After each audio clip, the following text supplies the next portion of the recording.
Do you love wrestling? Do you love all elite wrestling? Make sure you check out the good, the bad, and the hungy here on the Voices of Wrestling Podcasting Network. My name is Tyler Fornes, and my co-host Fred Moreland and I discuss all the happenings of all elite wrestling across the universe, including when they make trips overseas. We talk about Dark, we talk about Rampage, we talk about Dynamite, and everything in between, including Tony Khan and his both brilliant and confusing booking. Make sure you check us out. We drop our shows on Thursdays to make sure that we keep up with Dynamite and make sure we give you all the current happenings in all elite wrestling. Do you like wrestling trivia? Then check out the 5-Star Match Game, the Pro Wrestling Quiz Show. I'm Joe Gagney, and every episode, I grill 3 contestants with 5 rounds of power-packed wrestling trivia. We have over 30 evergreen episodes in the archives covering WWE, AEW, Japan, Mexico, and much, much, much, much more. Play along at home and check it out today. California, city of angels. It's gonna be trouble. Right. I've been preaching this all my life, right, bro? All right, and helping us continue to preview WrestleMania Weekend, it is Jeremy Sexton. Jeremy, how you doing? Watch out. Good. How's it going? Ready for Bloodsport Weekend? Absolutely. This is Bloodsport Weekend returns. Yeah, the annual tradition. I think you and I have done this now for 4 or 5. I forget how many years it's been since we've done these. But yeah, the annual tradition of getting Jeremy on to talk about Bloodsport and Bloodsport Weekend. So yeah, it's happening again. Bloodsport 9, GCW Josh Barnett's Bloodsport 9. My God, I can't believe there's been 9 of these. Technically 10. Thursday, March 30th. Yeah. It's technically 10, but doing Bloodsport 9. That's fine. Thursday, March 30th, a packed day of wrestling. Because everybody tries to avoid Saturday and Sunday now because of WrestleMania, we have now basically moved the weekend into a week, and now Thursday is just an absolutely loaded day. It used to be, and Bloodsport was typically on like Thursday afternoons or whatever. I think when I went in New York, it was a Thursday afternoon as well, but it was usually like, you know what? There's not much else going on Thursday afternoon. Not this year. No, my God, this year you have a ton of stuff going on right around that same time. You have, of course, Crimson Crown Wrestling Violent World at the Ukrainian Cultural Center. I know that is not taking that's not taking place at the Cultural. That's the famous Florence Arena in Los Angeles, California. I don't want anybody going to Ukrainian Cultural Center and thinking they're going to get Crimson Crown Wrestling Violent World. It's not going to happen. You also have 2 different Circle 6 shows at 2 and 3 p.m. They're just basically running every single hour on the hour for some reason. The Mark Hitchcock Memorial Super Show, though, is at 4 p.m. running up against Bloodsport. So that's going to be your first kind of big, conflict right there is, going to the Hitchcock Memorial Show, which has always been very, very good, and Bloodsport. And then at 5 p.m., a bunch of other shows as well, including All Caribbean Wrestling's Island Vibes. I know you're all in on All Caribbean Wrestling Island Vibes. Another Circle 6 show. Booked for that one? Or? You know what? Not yet, but soon, I'm sure.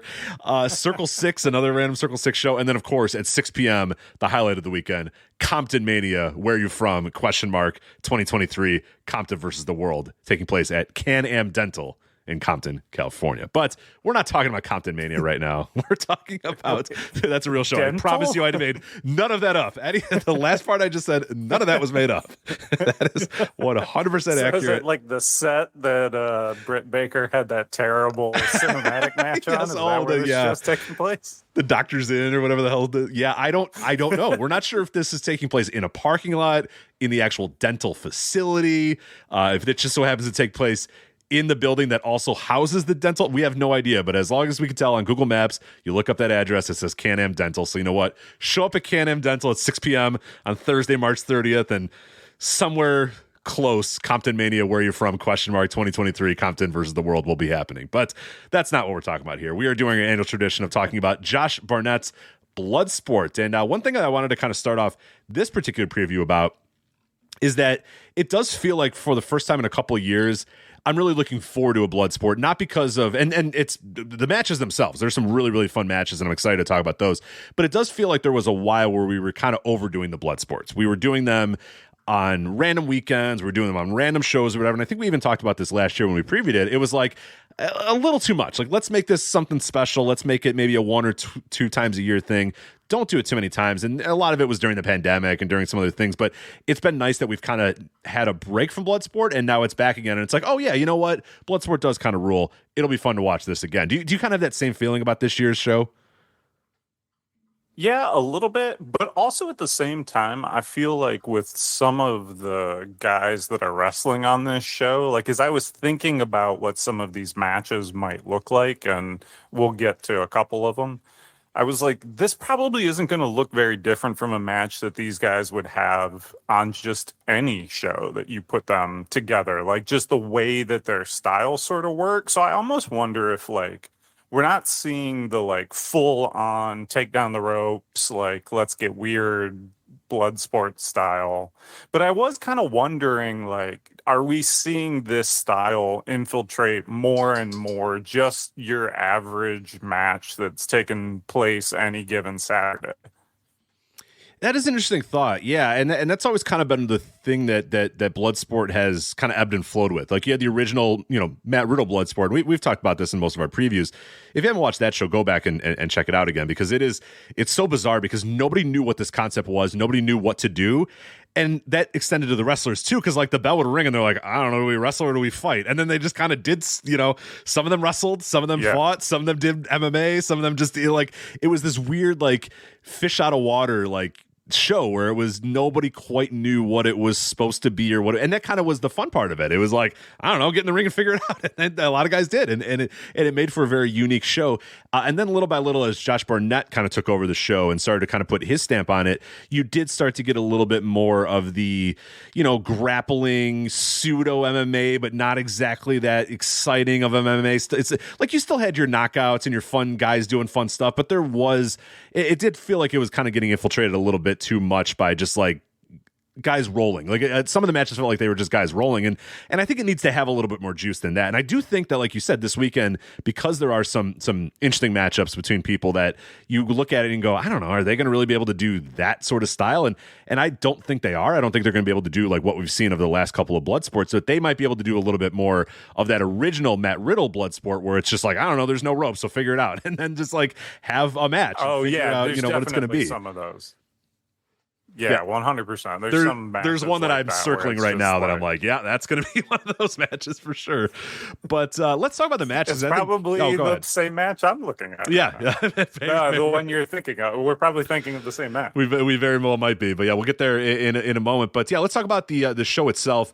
Again, this is 4 p.m. Pacific time, Ukrainian Cultural Center. That's where all the collective stuff is going to be taking place, obviously, in Los Angeles. You can watch it on Fight. It's also on Fight Plus, so that's the good part about Fight Plus this year. And the good thing about watching all the collective shows this year is you basically have to pay $8 and you can watch every single one of these shows. Where, in prior years, it's been $120 or $140, whatever, to buy the whole package. You can get all this for like $8. And we've had a lot of people say like, well, how's that going to work? Is that really going to work? And it's like, well, I don't know. That's Fight's problem to figure out. Like, I don't know. That's for their accountants to figure out, not for me. Like, I'm paying $8 and watching all these shows. I don't give a shit. Like, that's for accounts receivable in their payroll department to figure out, not me. So they told me I could buy it all for $8, so I'm watching it for all for $8. So yeah, that's why to me it gets a little bit of a leg up over the Hitchcock show. The Hitchcock show looks awesome, and these are like two of my favorite shows of the entire weekend going head to head. But I'm gonna have to decide live, and it might be that I've already paid for Fight Plus, so that's why Bloodsport, watching live. But we'll see time, when it actually happens. But again, 4 p.m. Pacific time. I'll talk about some of the matches, and this one is arguably the most anticipated match of Mania Weekend for a multitude of reasons. I think because of the show that it's on, because of the wrestlers, because of the mystery of it, and it's Kota Ibushi versus Speedball Mike Bailey. Jeremy, do you have any idea how this match is going to look? What we're going to present? Like, what is this thing going to be? And maybe is that the fun of it, that we have no idea? Yeah, I mean, we have absolutely no idea. It's also Kota Ibushi. Like, even if we had an idea, it's Kota Ibushi, so we wouldn't have an idea. Totally. Like, what cracks me up is, of course, this match finally, like, it gets made, like, right as sort of Mike Bailey's at the peak of his, like, popularity in this run and what. And, of course, it's going to happen at Bloodsport where there are no ropes. Like, right, exactly. But, like, I think both of them are going to really, like, geek out over this match, which I think could go one of two directions. Like, I think either Ibushi and Mike Bailey are so excited that they get to go out and do like fake kung fu against each other that it could be fun to watch them like really enjoying it, or they could just like start doing their own thing and bore the crowd. But yay, the two of them had a good time out there. Like, I don't know, it could go either way. Yeah, it could be a match where they just like dive out of the ring the whole time constantly. I forget, is that an official, like, what's the ruling if you go out of the ring in a Bloodsport? And will that be let go for a Kota Ibushi, Mike Bailey, and especially Kota Ibushi, who will not know the rules? They'll explain the rules to him and he'll nod and act like he knows what they're telling him, but he probably has no idea what the rules are, or he doesn't really give a shit what the rules are. Well, I mean, you might have told him those rules yesterday because he's on that 25-hour schedule, and so by now he's forgotten them. Right. Because he lives a little bit longer life. Yeah, I don't know what this match is going to be. I mean, I think that's part of what it anticipates. It like you said, it's oh my god, thank God we're finally getting Kota Ibushi and Mike Bailey. Oh, it's taking place in like a fake fighting show with no ropes or whatever. Of course it did, but that's just perfectly Kota Ibushi. So I don't know, and I think that is what's going to make it super, super fun. I think anybody buying a ticket to Bloodsport is buying it knowing, hey, we have no earthly idea what this match is going to be, but it's probably going to be entertaining as hell. Like, I think at the very least, it's going to be entertaining. Like, you laid out the scenario where they go out there and they, bore everybody to tears. Maybe, who knows? Again, you never know, but I tend to think that they'll do something crazy, something fun, and make it pretty interesting. But yeah, that is arguably my most anticipated match of the entire weekend, just on the pure level of what the fuck are these guys going to do when they get to Bloodsport. Yeah. Now, a tradition that we do every single year when we preview these shows is we also are going to talk about what happens if these men were truly in a real fight, a real MMA match, assuming that Bloodsport, that Barnett shows up and goes, you know what, guys? No, I'm not deciding any rules. I'm not deciding any winners. You guys go out there and you fight, and the winner is the winner, and the loser is the loser. Who would win in each one of these fights? We're going to do that for every single one of these matches. So, Jeremy, I'll let you start. Kota Ibushi and Mike Bailey. Who wins this fight? So for this one, I get this sense, and maybe this is going to be sacrilege, but I get the sense that Mike Bailey seems to be to karate what Dom Guarini is to Brazilian Jiu-Jitsu. That he is. I'm nodding, by the way. I'm nodding in approval, yes. He is what Nate Diaz once declared a, quote, fake-ass ninja. So, but he's got a gi. No, there's no way he's got a gi. No, it's how. Here's the thing too with me, like, maybe this is the zone for all my Mike Bailey hot takes, but the kick pads with no shoes thing on is just ridiculous. Okay, like, you're Joe Lanza is standing and he doesn't know why. He just stood up and applauded for no reason. Yeah. I have here in my notes, it's worse for me than Joe with Jungle Boy's Jack and the Beanstalk movies. Like, it drives me so crazy. That it's like, why are you intentionally wearing padding? Like, what's going on? I don't know. Drives me insane. But anyhow, all that, Kota Ibushi, he did some wrestling in high school. And then also, like, he's just going to be too much man for him. He's huge. Mike Bailey is not huge. Ibushi wins the shoot fight. And most likely he's winning this one. Oh, because forgot to mention up at the top here, we have records this year for all of these Bloodsport competitors. Yes, you've done a great job here. You've compiled records for everyone here, which is incredible work, Jeremy. So yeah, take it away. Yes. It took hours, but we have it. We got research on the line. Kota Ibushi making his Bloodsport debut in this match. So 0-0. Kota Ibushi 0-0. Yep. Mike Bailey 0-1. Ooh, do you remember who he lost to? I don't even remember Mike Bailey's prior Bloodsport. I guess that would would let us know what he would do in a fight, but apparently not good. Yeah, he even lost his first. What was I'm frantically looking at what Mike Bailey. I can't even remember what his first Bloodsport match would have been. He lost to Yuya Uemura. Oh, last year. Okay, we should have remembered that. Lost to Yuya Uemura. Okay, well. Yep. Japan was like, hey, we're not having any of our guys lose, which I guess gets us to a pretty good segue here.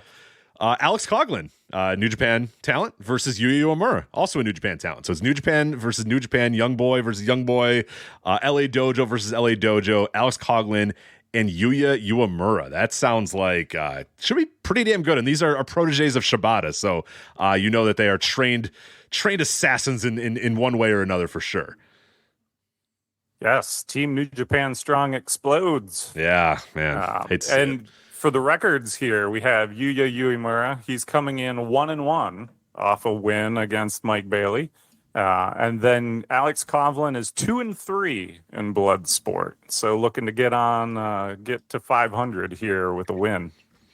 And this one, who would win in a real fight between these guys? I would say Coughlin, but Yuya Uemura's got some good talent. I don't know his real sports background, but Coughlin, I think, has got him beat by a couple of inches and a little bit of girth as well. So I think I'm going Coughlin here, but I could listen to an argument for Yuya Uemura. So I went full tail of the tape on this one because it was a tough call on whether or not this would be a shoot on the shoot here. And so Coughlin, he has the height, which almost certainly gives him the reach. But Uemura has the weight. He's about 10 pounds heavier. Wow. Okay. Yeah. Beef. He's got that big beef. Yeah. He does. Now, they've been training about the same amount of time for pro wrestling. However, got research on the line. Did a little sleuthing. Uncovered that once back in the day in college, Uemura was a champion of the West Japan Collegiate Wrestling League. Oh, shit. Okay. He's winning then for sure, right?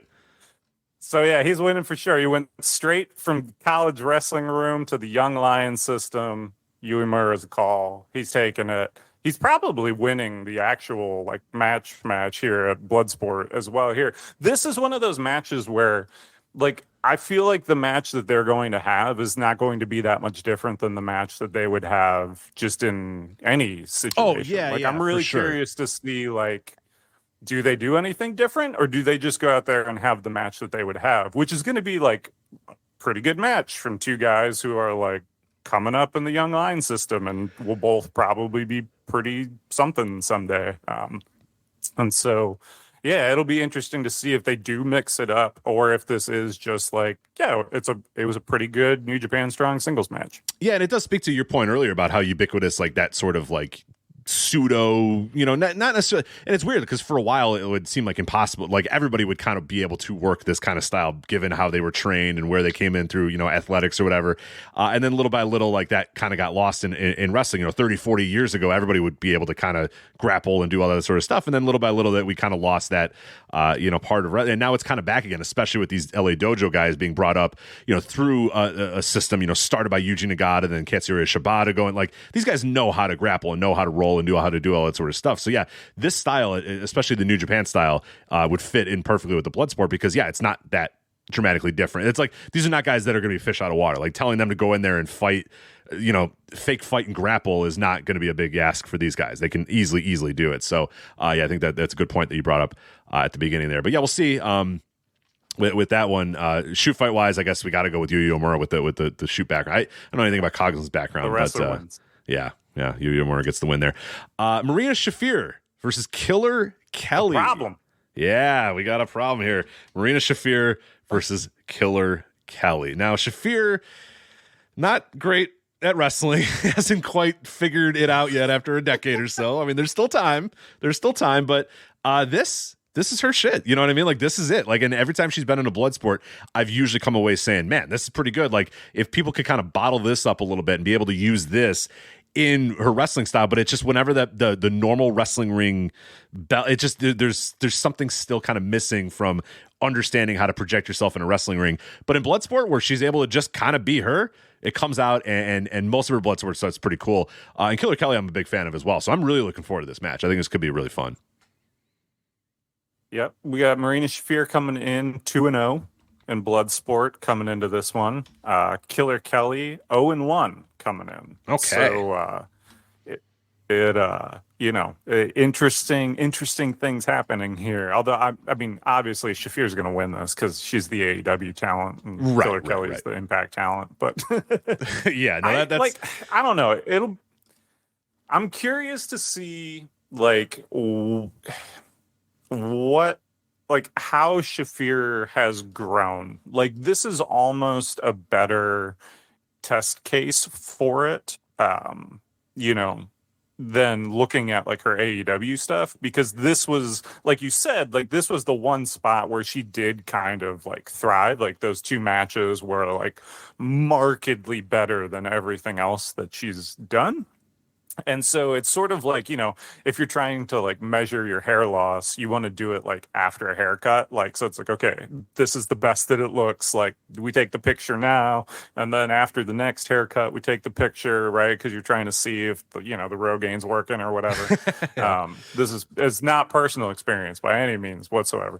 And so, it's like, this is sort of, this is that like, here's the like snapshot of like, okay, this is her in her element. Yeah. Like, does she look the same as the last time? And it's like, oh, well, this is where she's comfortable, and this is kind of what it's always going to be. Or is she even more like projecting here? Does she come across even bigger in this Bloodsport? Which then it's like, okay, well, now there's actual progress happening. It's just a matter of getting that to translate to the bigger stage. Right. If she comes out here and she looks like she doesn't care, and it's just kind of the same stuff you've always seen, then it's like, all right, she's probably not worth the effort. But yeah, if she comes out there again and impresses, as she usually has, it always leads me to believe, like, man, can somebody just unlock this? Can we figure out if there's something there to translate into actual wrestling? And I think this is a good matchup too, because Killer Kelly, has I think a little bit of a pseudo like martial arts background. I don't know if it's like actually like a real true martial arts background. I hate to just besmirch her if that is true or whatever, but she looks the part for sure. Like, that's all that matters. She puts in the mouth guard, the hair gets squared back, like, and it looks. It's a great look, and she has good offense. So I think this is like the perfect spot for these two to go out there and steal the show. Like, there is no reason that these two can't go out there and just give it their all. It's just like, a bunch of these other people are going to be working the rest of the weekend. They might be a little bit tired. They might not want to be going out there and just absolutely killing themselves. There is no excuse for Shafir and Killer Kelly to not go out there and have the plan in place to let's go out there and steal the show, because there's nothing stopping them from doing that. Yeah. Yeah, I mean, well, this is put up or shut up time. Yeah. As far as the real fight, I mean, Shafir, obviously, like, right, like we do that every year, and it's like there's no point even debating it. Like, one of them is a top of, like, whatever you want to say about Shafir, like, still, an elite class of fighters to make it to where she made it to. That you are one of the best fighters in the world. You're one of the best people in your profession. So no, she's definitely winning this one. So.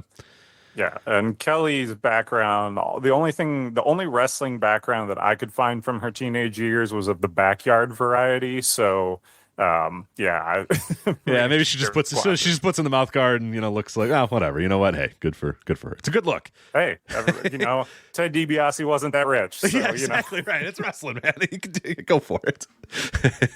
Yeah. Pull back the mask a little kayfabe. Yeah, Ted DiBiase, not exactly a millionaire that we know. That's ruined Christmas. Yeah. Now we'll move on to Eric Hammer versus Calvin Tankman. This is the one where I was just like, these guys are just going to go out there, the bell's going to ring, and they're just going to kind of hit each other and slam each other. Like, I don't know. What's this going to look like? Got a couple Bloodsport vets here. You do. Eric Hammer. 3-0. Wow, undefeated. Taking on Calvin Tankman, 2-2, looking to get up to above 500 there. Big match here. I think the big question here for me is going to be, can Eric Hammer German suplex Calvin Tankman? Like, that's been Eric Hammer's thing, is he does like, some big suplexes. I believe that he had a match with JR Kratos where he gave him a like big German suplex. I could have who he was doing it to wrong, but it was another like beefy boy. I mean, granted, no one's as beefy as Calvin Tankman. No, that's the biggest beef he's gonna have to deal with. But like, can he do it? Can he suplex the giant? I don't know. We'll see. Yeah, and Eric Hammer is a very interesting. He kind of looks like Dax Harwood. If like he was even more of like a, it looks like Dax Harwood if he was like a character in like Red Dead Redemption type of thing, right? Like, he's just like a big dude. He's got a, I don't know how to describe him. He's one of a kind. But this is his shit. This Eric Hammer's shit is absolutely Bloodsport, and I'm looking forward to watching it. And I think it was JR Kratos that you're talking about. I do think I remember that in Showboat Casino or whatever. But yeah, either way, It's going to be him versus Tankman. Yeah, you're right. The whole focus is going to be, can this man lift Calvin Tankman over his head? I think he can, but we'll find out here at Bloodsport if he can go to 4-0. That's got to be a legendary Bloodsport record there. 4-0 for Eric Hammer. He should be going for the title sometime soon in this promotion that exists, kind of, sort of, not really.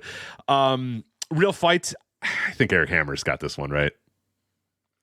I know he does stuff for IGF. Does Eric Hammer? Does he have a legit background? He has a catch wrestling. He has a catch wrestling background. Okay. So, similar to Barnett. I mean, granted, not as extensive, obviously. Right.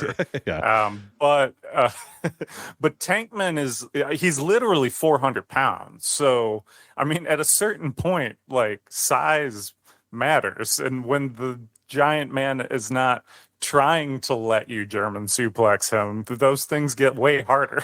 True. Okay, I'm listening. So I still lean Hammer, but it's a closer call than I would have thought going in. All right, so our next match, two veterans, Bloodsport veterans, Davey Boy Smith Jr. versus JR Kratos. I'm fascinated with the record of when Davey Boy Smith Jr. is, because I feel like he's been in every single Bloodsport, and I don't recall his record. So yeah, give it to us here. What's Davey Boy Smith Jr.'s record? Davey Boy Smith Jr. entering this contest at a record of 5-1. 5-1. Wow. JR Kratos, 5-1. JR Kratos coming back on the other side at 4-2. So these are both Barnett's boys. They've both been protected. Who's taking home that W? Yeah. Does Davey Boy Smith Jr. gift him a kimono before the show? Because then, it's going to be Davey Boy. Does he come out in the kimono? I don't know. These are two guys that, unfortunately, like every single year that I watch Bloodsport, these are the guys I'm just like, here we go. Like I don't know about you. I never really look forward to a Davey Boy Smith or JR Kratos Bloodsport match, but maybe they'll surprise me on this night.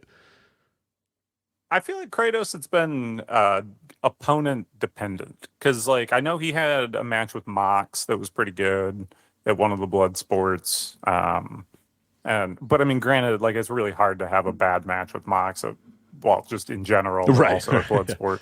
But like, yeah, I don't really remember too much of Davies. It's so wild. Like he's 5-1. He's been so protected here, but like you never think about this guy. You never hear about this guy. No, he just pops what up. What happened to him? There were like pictures of him, like he's on the apron for that tag match at that WWE show or whatever. Yeah, then just never debuts. Kind of re-signed him, and then they kind of released him, but nobody knew when they signed him or when they released him. He just kind of came and went, and yeah, he is a very odd figure these days, and it feels like he exists to like pop up on these Bloodsport shows, and then to be like listed among people that might or may not be in MLW or whatever. You're never quite sure if he actually is in MLW or not. And yeah, otherwise, like his actual like in ring over the last couple of years has been, he's done MLW stuff, and then he's done like a bunch of companies that I promise you've never heard of. Your stuff in like Canada, stuff Canadian in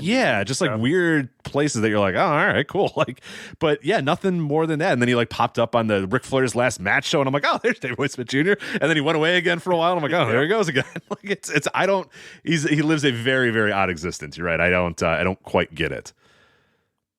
It's really strange. Well, and it's hard to know whether or not he's in MLW because, as you know, the world of MLW never sleeps. So that makes it much more difficult to keep tabs on it. So I went back and looked at the SmackDown, thinking that, okay, since it was such a random-ass show that he appeared on in Dark Match or whatever, I'm thinking that show must have been in Canada, right? No, it was in Houston, Texas. They brought him in to do a Dark Match where he teamed with Austin Theory against Odyssey Jones and Zion Quinn, and they won. And then he never appeared ever again. What the hell? What? So, wasn't it like right after like Mania too that they were like, oh yeah, they signed. He was at the Hall of Fame. They're bringing Davey Boy. So this is in July, but I think they signed him after Mania weekend. They're like, oh yeah. They probably saw him and were like, he still looks good. Yeah, and, Vince was probably like, he looks like a guy. He looks pretty good. Why don't we have that guy? And they signed him, and then he forgot he had him, and he was like, I don't know, put him in there against Austin. And then they won, and then he went, all right, we're good. Like, he's still the same guy that I had for years and years and years and did nothing with. So who knows? But here he is again in a Bloodsport against JR Kratos. Real fight. I think I gotta go Kratos on pure girth, but yeah, I'm taking Kratos because now, like, after we've been talking about him, like, I picture Davey in my head, and the word that comes to mind first is just useless. And so I'm taking, I don't know why. I now picture Davey Boy Smith as being literally Orange Cassidy, but now he is. And so I think he's not beating Kratos Kratos, just wins out of want to. Yeah, he's not going to beat him in a fight. Yeah, get out of there. All right, so there we go. Yeah, that's 5-1. Davey Boy Smith Jr. versus JR Kratos. So Jon Moxley, he was initially announced versus Davey Richards. That is probably not going to happen anymore. As of this recording, we do not know the replacement for Davey Richards. So unfortunately, Jon Moxley versus the dreaded TBA. But we can still talk about Moxley and his record in Bloodsport. It feels like he's a Bloodsport legend. What's his official record? His record, not as good as you might think. Uh-oh. He is only 3-1. Oh, okay. I would have sworn he was undefeated, but now I'm remembering that, of course, he had some pretty famous defeats. Yes. There's one that he for sure did not lose that we will, I guess we'll talk about again later. But due to the nature of us not having an opponent to discuss, but the way Jon Moxley wrestles, the way he wrestles at Bloodsport, I could take this opportunity to drop a hot take on you here that I honestly believe. All right, let's go. Let's do it. All right. This is my hot take. Jon Moxley is the second best technical wrestler in the world. Now, ooh, that is hot. Number one. That is spicy. Who is number one? Who's number one? Is it Zack Sabre Jr.? Is it Bryan Danielson? Is there anyone from WWE that people say is like a great technical wrestler? No, everybody they Regal's kid, they all like tell you, but nobody actually watches those matches. So yeah, Charlie Dempsey. Yeah, Charlie Dempsey. People swear, but it's like, all right, I'm not going to watch like any of the shows that he's on to figure it out. I'll wait until he's on a major show and then I'll decide from there. But yeah, people swear by Charlie Dempsey, but I'll be honest, I've seen him like once or twice. So. Did you realize, like, I don't know if you looked at the results all the way down for the Danielson Award and the Observer, but was it Sammy or Daniel Garcia was like number 3 in votes? I was like, holy smokes. It was crazy. Either way, it kind of blew me away. But anyhow, for me, I say number 1, it's Bryan Danielson is number 1 for the same reasons that I have Jon Moxley ahead of Zack Sabre Jr. And this is it. Is that Jon Moxley's grappling is tough. It's strong. It's logical. It uses real holds that real fighters would use. I saw people complaining the other week when he put Alex Reynolds out like 3 times with a choke, and one of them was a Darce choke. And they were like, what is this choke? I've never seen this before. That wouldn't work. Preposterous. That's a real thing. That would choke you out with your own not being shoulder. able to breathe. It's a great way to not be able to breathe. So, yeah. It will use your arm to cut off blood flow to your brain, and you will go to sleep. That's how that works. Darce choke. Look it up. Jon Moxley, he's always just doing everything with violence. He's working for real positions. He's yanking stuff. There's none of this, like, Zach's fun and all. He's got all this like flowery stuff, but I think he's like the Harlem Globetrotters of technical wrestling. Ooh, yeah, like, you're gonna get some people upset. I like it. Stuff like none of these things actually are holds. None of them would be effective in a real fight. Sometimes, like, he'll do twisty bits that actively take pressure off of the hold, and then he's gonna call it something cute, like twisting the knickers of Aphex Twin or some whatever cheeky little it is. name, yeah. No, real fight, Mox would kill Zack Sabre Jr. Why? Because he would just grab his head in a bulldog choke and squeeze it till it popped off. Mox is the second best technical wrestler in the world because I believe him. I believe that he could hurt someone on the mat in a dark alley. I believe that Zack Sabre Jr. needs cooperation to do anything that he does. Not that he doesn't have great matches, not that he's not entertaining, not that he's had 5-star classics around the world. Of course he has. I'm not saying that Zack Sabre Jr. is a bad wrestler, that you shouldn't, or that I don't enjoy him. I'm just saying Jon Moxley, second best technical wrestler in the world.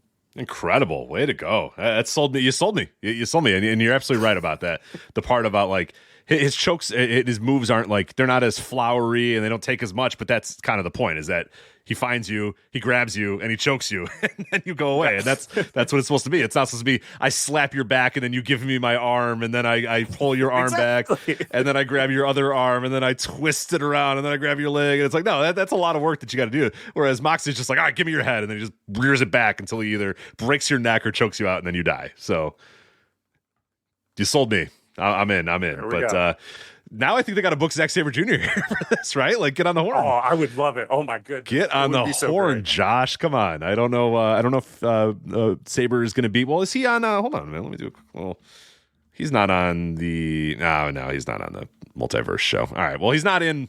But you can get him to America. That's it. Planes exist. Come on, get him in here. Let's do this. Let's go. I mean, people probably forget now, but the very first Bloodsport, the main event was supposed to be Matt Riddle versus Loki, which, of course, Loki didn't make. What? And it became Matt Riddle versus Minoru Suzuki, which now lives in infamy. So. Yeah. I can't believe that Loki wouldn't make a booking, but all right. If you say so. That seems radical, but no, it's incredible. So yeah, we don't know who Moxley's going to face at this time of this recording, but I think you're putting him up against everybody, right? You're putting Moxley against anybody in the world. John Moxley's going to beat his ass, right?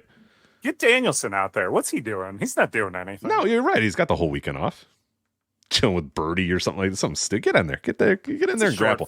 He would love this stuff. He would love this, by the way.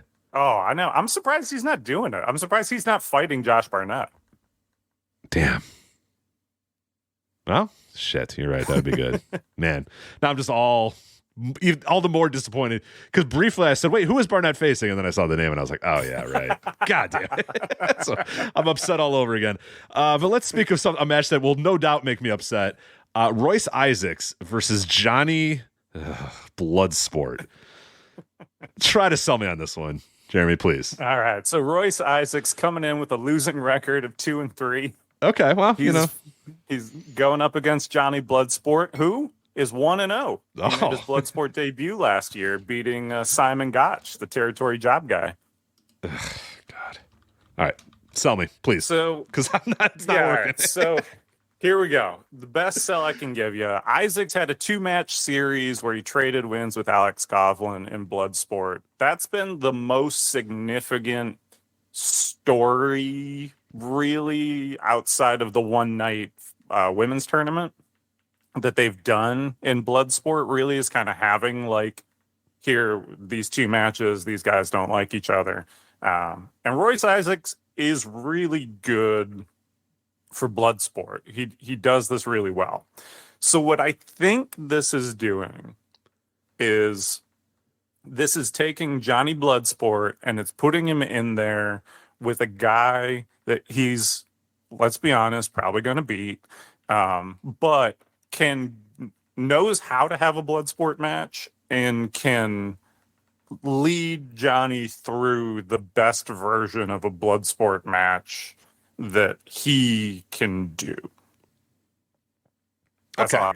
No, I think there's something to be said for that. I think you pretty much nail it there. And that that's nothing against Royce Isaacs. Like the problem is, like you said, he tends to feel like he's more of just like the not necessarily he's just like a guy that he's good at it. He's good at it, but it tends to be he's down card. He's just kind of in there with a guy that's not that important. They don't really do a whole lot of truly. He doesn't get the standout matches because he's Royce Isaacs. And I think Royce Isaacs is a good talent, but he tends to get just kind of all right, here's like this match, but you're not really looking forward to it that much. Here's like this guy and this guy and that the fun stuff that happens later in the show. But you're right that he does get the style and he's a good professional wrestler and he understands what the whole idea of Bloodsport is supposed to be. So him against somebody like a Johnny, who I think probably even if he got it would still be like, I don't quite, how about I do a backflip? And it's like, well, you could, but like, let's try to make something, let's do a backflip and make it kind of work. But with that said, like this could be okay. This could be pretty fine. I'm just kind of down on anything Johnny insert name here, but I will go in with an open mind here that Royce Isaacs can lead him through something here. It's possible that they just like sent Johnny a bunch of Michelle Pereira tape or Michel Pereira. I can never say that Brazilian Pereira. I don't know, something like that. I think we talked about him last year. That he's the MMA fighter that does backflips. Oh, that's stuff. right. Like, yes, we did exactly talk about this last year. I recall this exactly. And then I looked him up, and he rules. Yes, it is awesome. Shoot backflips and rock. So. I mean, so, you know, the backflip foot stomp is actually a move that it's super illegal, but I have seen someone do it in the UFC before. So, you know, hey, maybe like they can find ways to work some of that in, and, you know, they throw them out there and just hope for the best. Absolutely.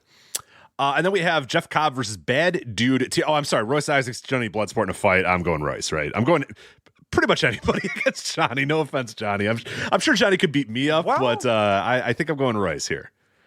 He is the mayor of Slamtown, which sounds like a dangerous place. Right, yeah.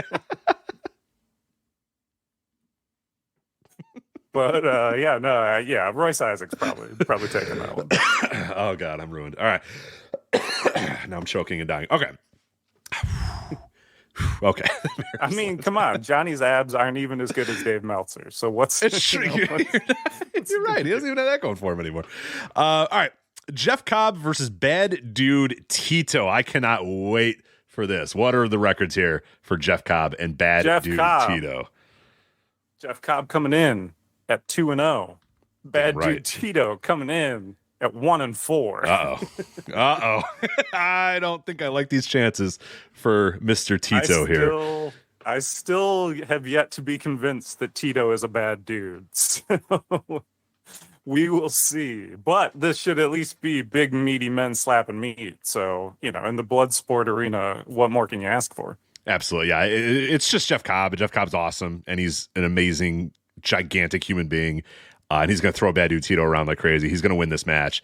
And I'm looking forward to this just because Jeff Cobb is Jeff Cobb. And this is his type of shit too. You know, given his actual background and just given the size of the guy and the way he works. Like you said, he can have a normal Jeff Cobb match out there. He can go out there and just do Jeff Cobb match. And it's fine. Like it's going to work perfectly for Bloodsport. But that's, I think, what makes this show so fun is that he can maybe put his own little spin on it in some ways and really just make it that much better. So I cannot wait for this match. I'm looking forward to it. I think Cobb's going to win convincingly, but we're all going to be better for it, and we're all going to love it. And no doubt in my mind that Jeff Cobb will win this in a real fight because, you know, he's very clearly like one of the more accomplished guys on this entire roster, honestly, when you go and look at his actual background and stuff. So, and he's also the size of a fucking house.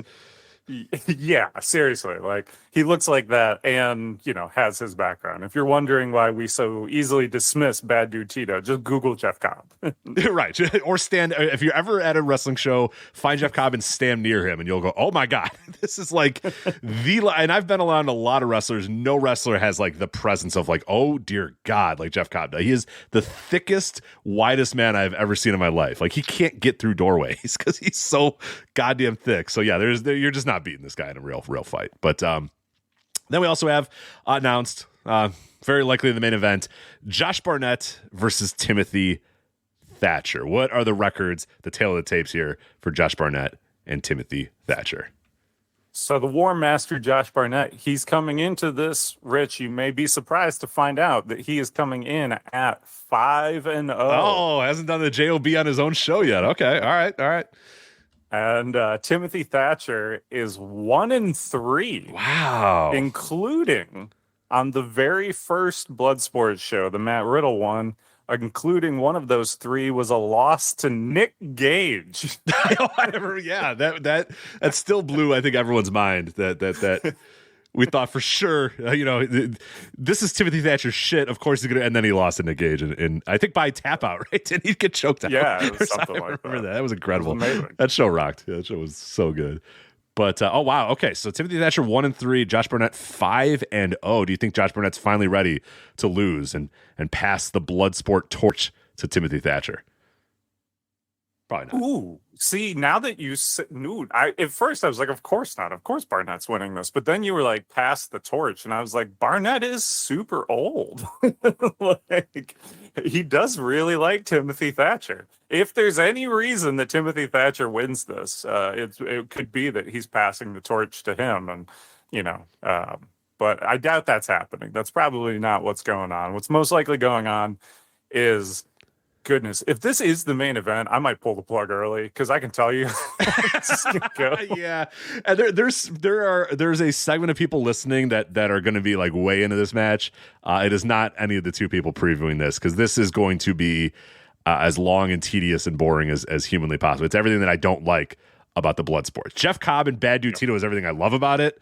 Eric Hammer and Calvin Tankman, those sort of, and Josh Barnett and Timothy Thatcher going out there. And obviously I know, obviously with Josh Barnett's history and background or whatever, he could do it. But like Timothy Thatcher's style of like, look at me, I'm grappling. And it's just like, all right, we get it. So, I don't know. I was bored to tears by Timothy Thatcher and Minoru Suzuki all those years ago when I was there live, and I know that is heralded as like one of the best Bloodsport matches ever, one of the best of this style ever. So if I didn't like that, I think there's a very, very small chance that I'm going to enjoy Josh Barnett and Timothy Thatcher. But I don't know. Yeah, it's funny that you mentioned that match, because I think that for me was sort of the like my final, like I just gave up on Tim Thatcher at that point, because it was like, it's him against Minoru Suzuki in Bloodsport.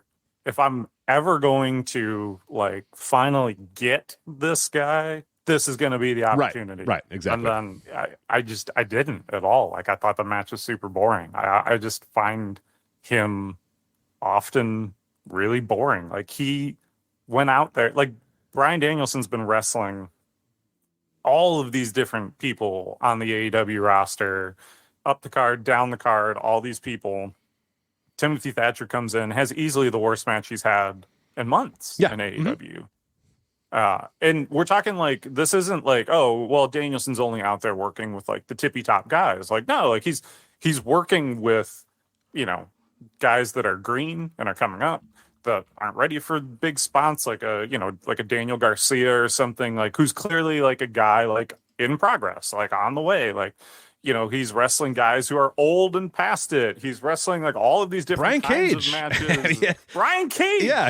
A great match with Brian Cage. A great match with Brian Cage. Great match. Tony Nese. Good, fun little match against Tony Nese. Ethan Page on that New Year's show had a fun match with Ethan Page. Yeah, Takeshita went out there. Roosh, all these. And then, there's one wet fart in the middle of all of them. And, it's Tim. It's Timmy, as usual. So this is probably going to be a slow, boring match. It's going to end with Barnett winning, and then he's going to cut a very long-winded promo about Frank Gotch and Couch Wrestling, and then off you go. Then we Circle 6. Go to the dentist and watch some guys fight. Yeah, maybe you got time to head over to Compton Mania. Maybe it'll be over before, and then you'll have plenty of time to go to Compton Mania or Hoodfoot presents Crosses and Caskets, Crosses and Caskets. I want to say, why do I want to keep saying cactus, not cactus? Caskets, Crosses and Caskets. But anyway, I'm with you on that. So we'll see. Hopefully it's better than we're all anticipating, but probably is not going to be. But as far as like a real fight, I mean, come on. I think Josh Barnett's gonna be able to take it to old Trashy Tim there. So that's legitimately a Hall of Fame right. So, yes. I think very few men that could be booked on the show could beat Josh Barnett in a legit fight. So, although I'd like to see Jeff Cobb and Josh Barnett in a legit fight. Like I know Barnett would probably still win, but it'd be pretty fun to watch that. Yeah, it's the strike. If they could do a legit like grappling match, that would be interesting, and like really like I don't know what would really happen there. Like if they did a real fight, then Josh Barnett would just punch him. Yeah, just punch striking him, knock him out. Yeah, for sure. Yeah, he'd knee him in the face. Yeah. But anyway, so that is Josh Barnett and Timothy Thatcher. And that is all we have announced as of right now. That's already a pretty good amount of matches. So who knows? I mean, obviously the one thing that we are going to see and hopefully be revealed by the time most of you guys listen to this is who Jon Moxley's replacement opponent is going to be, because I do not think it's going to be Davey Richards anymore. I don't know if that's been officially announced as of this recording, but let me just tell you, it's probably not going to be Davey Richards on that weekend. So interested to see who they put in there against Moxley. We offered Zack Sabre Jr. and Bryan Danielson, so I know that might up the budget a little bit for the show, but I think it's worth it. But we'll see who the Cedar Roll replacement is. For one, Davey Richards. But that is Josh Barnett's Bloodsport 9. Again, 4 p.m. Pacific time, Ukrainian Cultural Center.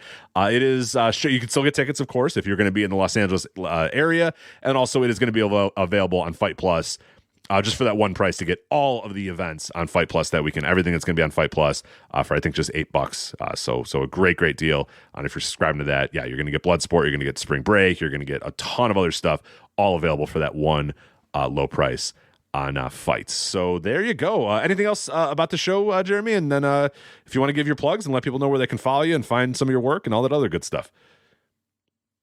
No, just, pump for another Bloodsport weekend. That happens once a year when all of these promotions come from around the world now to celebrate Bloodsport, even WWE, big guy 2 on nights. the block. Yeah, they're going two nights this year. Stadium shows. Yeah, right.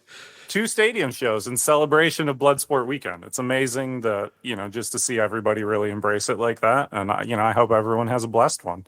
As far as me, you can catch me on Twitter occasionally. Now I've almost completely cut the cord, mostly because Elon Musk cut the cord to Tweetbot, and I refuse to use the normal Twitter app because I hate it so much. And so, yeah, I'm on my last legs with TweetDeck. I'm on my very last legs with TweetDeck, which they own that, right? So that's probably not going away anytime soon. It's not a good app. Yeah, they do own yeah. that one. Yeah.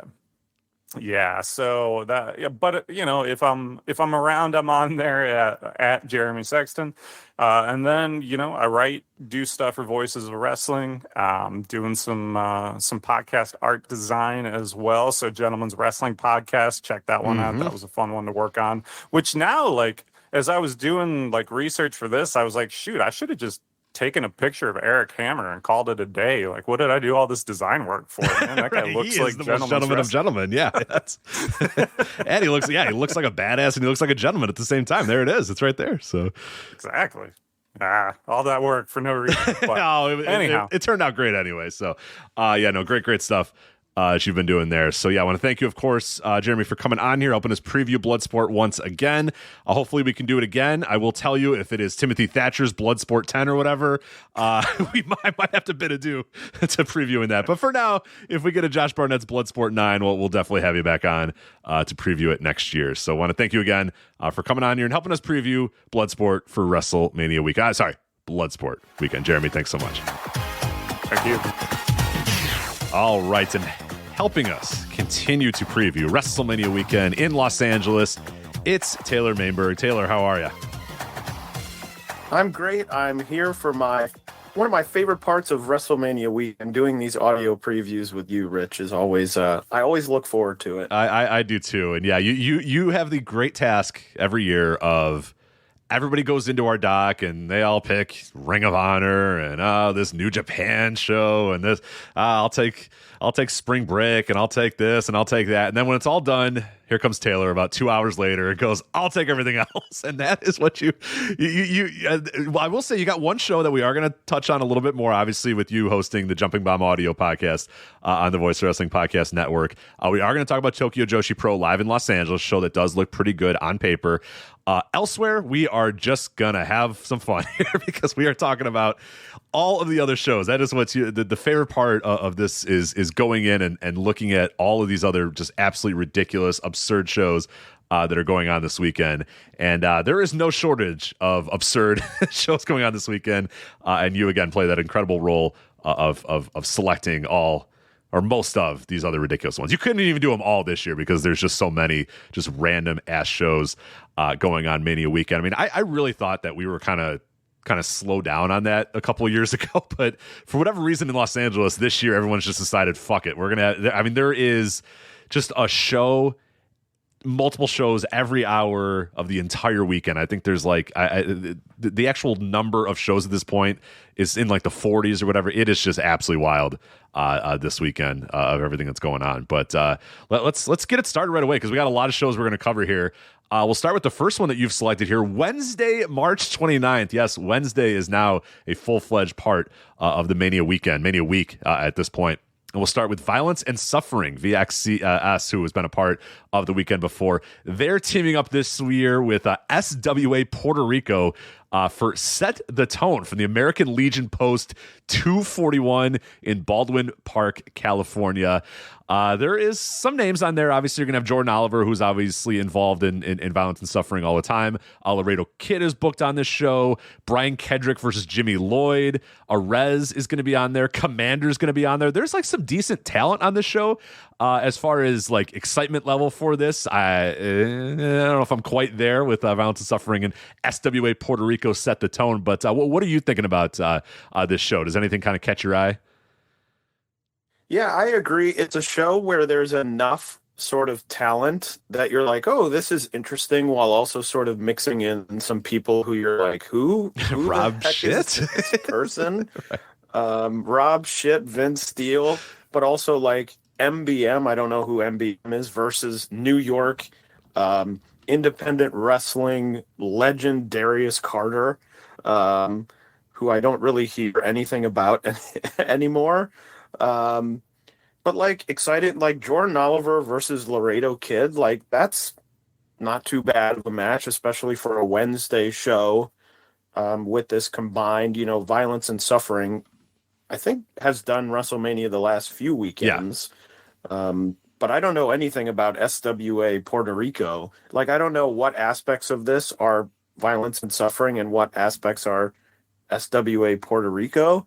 Like, maybe Rob Shit is a SWA Puerto Rico legend, maybe? I don't know. Yeah, unfortunately, every time I've tried to Google SWA Puerto Rico, it comes up with Southwest flights to Puerto Rico, because I think SWA is like the abbreviation for Southwest Airlines. So SEO-wise, not the best, but I'm also like very much not able to find any information about SWA Puerto Rico. So I don't know what SWA Puerto Rico is, to be honest, and I've done a lot of trying to dig in, so I don't know, but good for them, I guess.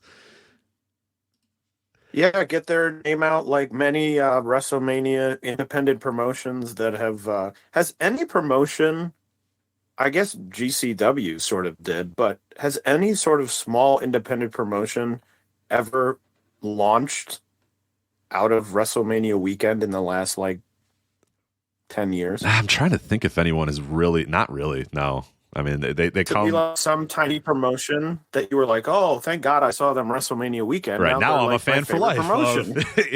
No, not really. And unfortunately, I do not think SWA Puerto Rico will buck that trend. But I guess we'll see. And for those wondering, no, you cannot watch this live, but it is going to stream on WatchVXS.com on Tuesday night, April 4th. As far as I know, free. As far as I can tell. It's going to stream free, but yeah, it will not be live. So unless you're in Los Angeles, you cannot watch this during WrestleMania weekend, but you can obviously go back and watch it if you'd like. But also going on that same night, also with some not quite sure when it's going to actually air or if it actually is going to air, Relentless Wrestling Chaos in California from Don Quixote's in Los Angeles, California. Another show that's got a lot of pretty decent talent, but just kind of might get lost in the muck of Mania Weekend. You got Alan Angels versus Chris Bay for the Pacific Northwest Championship. You have the prestigious POW Championship, Funny Bone defending against Vinnie Massaro. And a bunch of other stuff up and down the card that looks pretty good. I mean, talent-wise, there's a lot of good talent on this show. It's just a matter of, how excited can you really be about Relentless Wrestling's Chaos in California? But interesting show. Anything catching your eye for Relentless Wrestling Chaos in California? The funniest thing to me on this card is the women's four-way, which is Billy Starks, Kid Bandit, Brooke Havoc, and Yasukawa. Because ACT is was big in Stardom, was involved in that incident with Yoshiko, left, wrestled for a few more years, left, and has come back and is now wrestling in America for, I don't even know if she's wrestled in America before. Like, this feels like such a big deal to me to have her on one of these shows, and it's sort of like in a mid-card four-way on a show that maybe no one will see. It's just very bizarre. It's like a very bizarre match to me. I was trying to think of like some men's wrestler who got injured and, disappeared, who, if they came back, people would be like, oh my God, they're back. And imagining throwing them on some mid-card of a tiny independent promotion in the middle of like 100 other shows is just very weird. Like, if I was booking ACT, she would be at or near the main event in a singles match against someone really good. Yeah, and built up as such too, because it to your point, has not wrestled in America since 2015 when she was with Stardom still, and they went to California for a series of shows during the U.S. tour. That's it. So this is her for all intents and purposes, debut as a singles wrestler in America. And she's just like 1/4 of a women's match on a Wednesday show. So it's a little strange. And as far as like other bookings in the weekend as well, I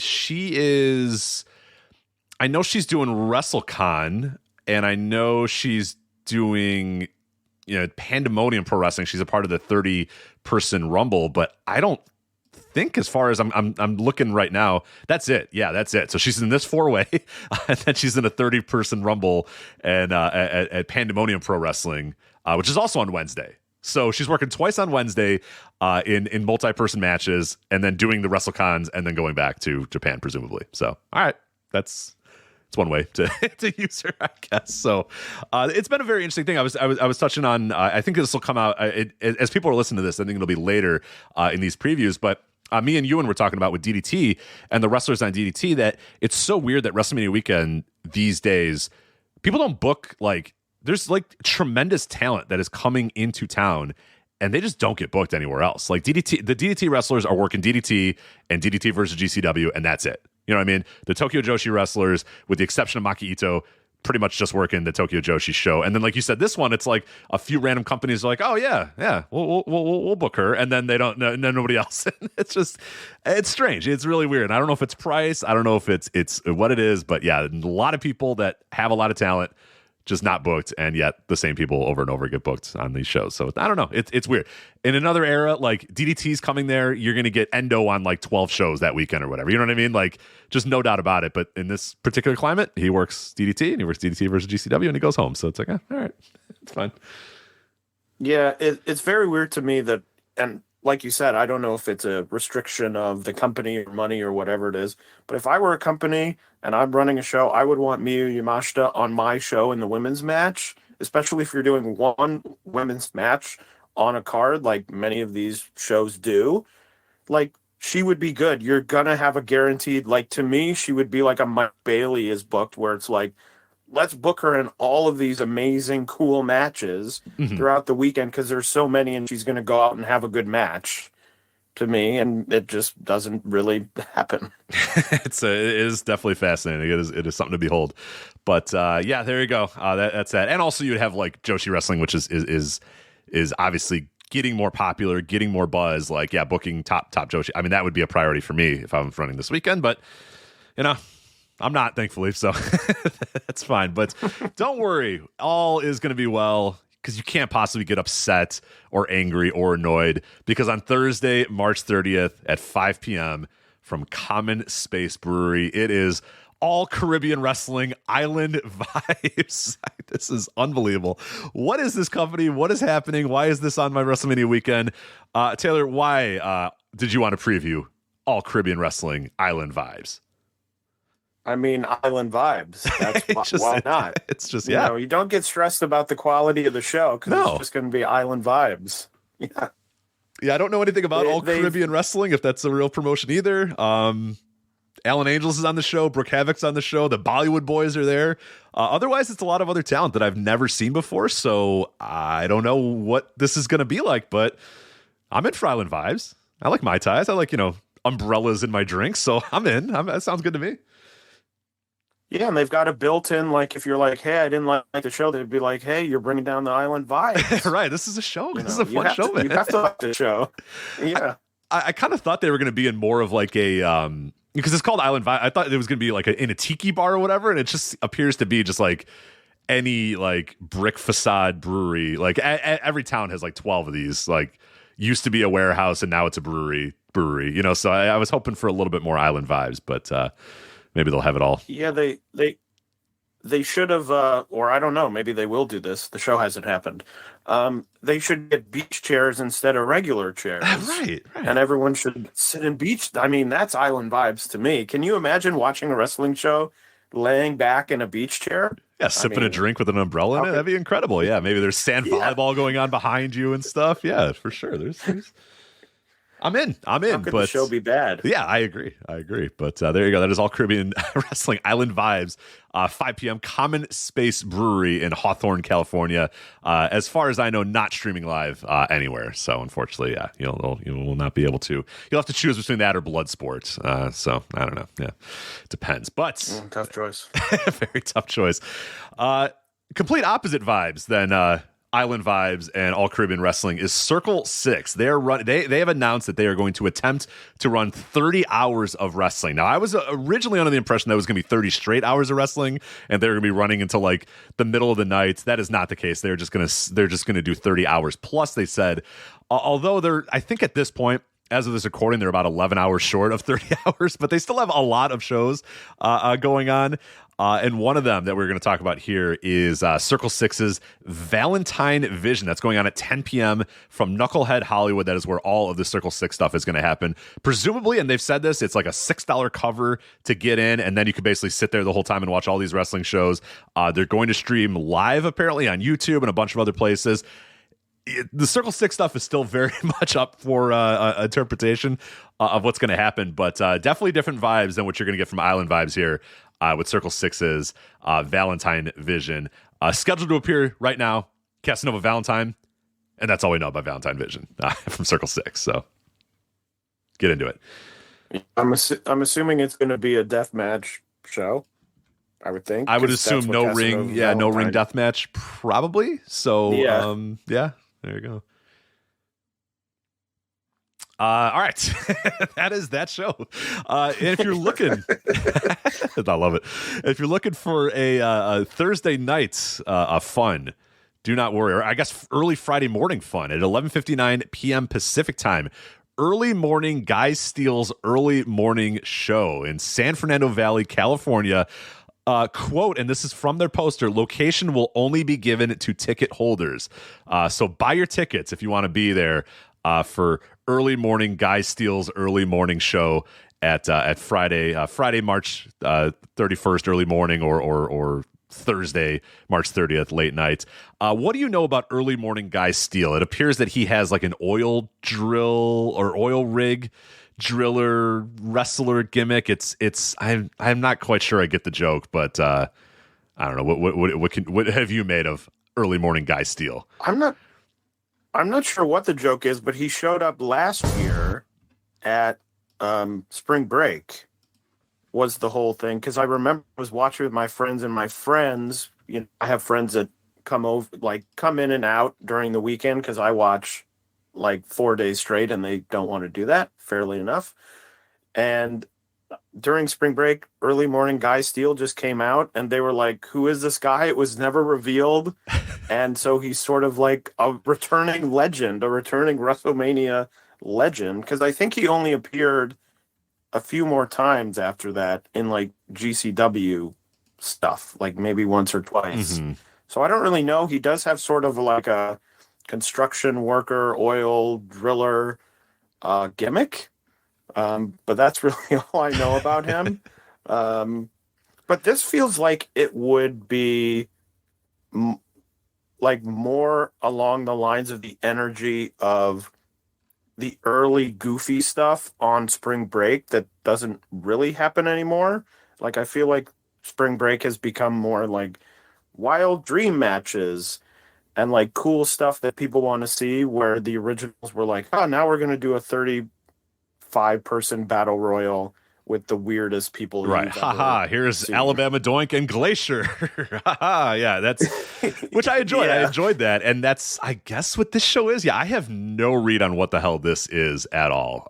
I've tried to kind of figure out the Guy Steele. Like, I think he's wearing like prosthetics on his face, and it's so weird. I don't get it at all. I've tried to get it, and I think it's just too meta for me even to wrap my head around, but I don't know. It's also the one match announced feels very different stylistically or energy wise than the scheduled to appear list. Yes. Like, the match seems goofy, and the scheduled to appear list is actually pretty solid. it's like a pretty solid list of people who I'm like, oh, I would like to see them. But the one match is like, what the heck is this? Yeah, and it's got me kind of dubious that maybe some of the Hat Boys, which is Joey Hat, Nikki Hat, and Maddie Hat, could potentially be some of these people that, because scheduled to appear, you have Early Morning Guy Steele, Joey Janela, Chris Bay, Gringo Loco, Jack Cartwheel, Royce Isaacs, Doughboys, and Taya Valkyrie, who will be hosting the show. I don't know if she's still going to be hosting the show. They haven't announced anything, whether the GCW thing has kind of changed that. But I do wonder if the Hat Boys might be. Are we doing like a Kaiju Big Battle thing here, where we're going to put like Joey Janela in like a weird costume and he's Joey Hat or whatever? You know what I mean? Like, I kind of have that vibe. I don't know I don't know. I have no idea what this is going to be. But I also don't think this one is streaming. But I should mention the Hat Boys are facing Pretty, Peter Avalon, Howdy Price, and Leroy Patterson. As well. So I guess if Avalon's going to be there, there's probably no reason that Taya can't be there either, especially if she's been booked as the host of Early Morning Guy Steele's Early Morning Show. You don't want to take her away from that big booking there. But yeah, I don't know. I don't get the vibe, but maybe it'll be, I don't know. Maybe it'll be interesting. Maybe it'll be fun. I'm not quite sure. I've followed his Twitter account, and it's just kind of strange. So I don't know if I fully get the joke. And you know what? Hey, if you're there and you have fun, have at it. But it is an odd show to say the least. We also have Circle Six's Vinnie Massaro's Pro Wrestling Combine here, which is actually in a pretty interesting way to do this show. So now it's going to happen at 4 p.m. We don't know exactly what the matches are going to be, but we do have announced for this is on Thursday, by the way, Thursday at 4 p.m. Vinnie Massaro, Papa Jace, Travis Williams, J.A.Y., Torito Negro, Elise Crowley, Judas Icarus, Haley Dillon, El Chupacabra, and Johnny Robbie are all going to be competing there. And I think that they're doing like some mini tournament or whatever, and then someone gets a title shot later in the night or whatever. But this leads credence to the idea that like people weren't sure what Circle Six is going to be. Is it going to be all no ring death matches? And then this show comes up and it's like, oh, well, then they must be having a ring, I guess, for this match. Or so I guess it's a ring. It's a death match. I don't know what it's going to be, but I don't know. I guess that's kind of cool that they're trying to, put a spotlight on young California talent. Vinnie Massaro obviously doing a great job of getting people ready, doing stuff with West Coast Pro Wrestling or whatnot. So good opportunity to get some eyeballs on wrestlers you probably have never seen before. But yeah, it's against a lot of other really, really good shows. The Hitchcock is at 4 p.m. as well. And then of course All Caribbean Island Vibes at 5. So it's like, you're really crunched for time of what we're going to watch during that time. But yeah, any thoughts on Vinnie Massaro's Pro Wrestling Combine?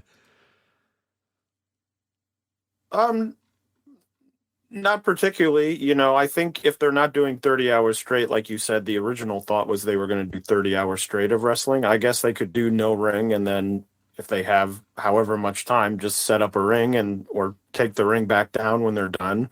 Yeah, but I think it's interesting to highlight sort of California talent. I don't know anything about California talent because I live about as far away from California as you can get and still live in the United States. But I always like seeing, new people at these WrestleMania shows because sometimes you see someone, just kicking off or they happen to have a great match and then they turn into something bigger and you're like, oh, I saw them back, when they were, brand new.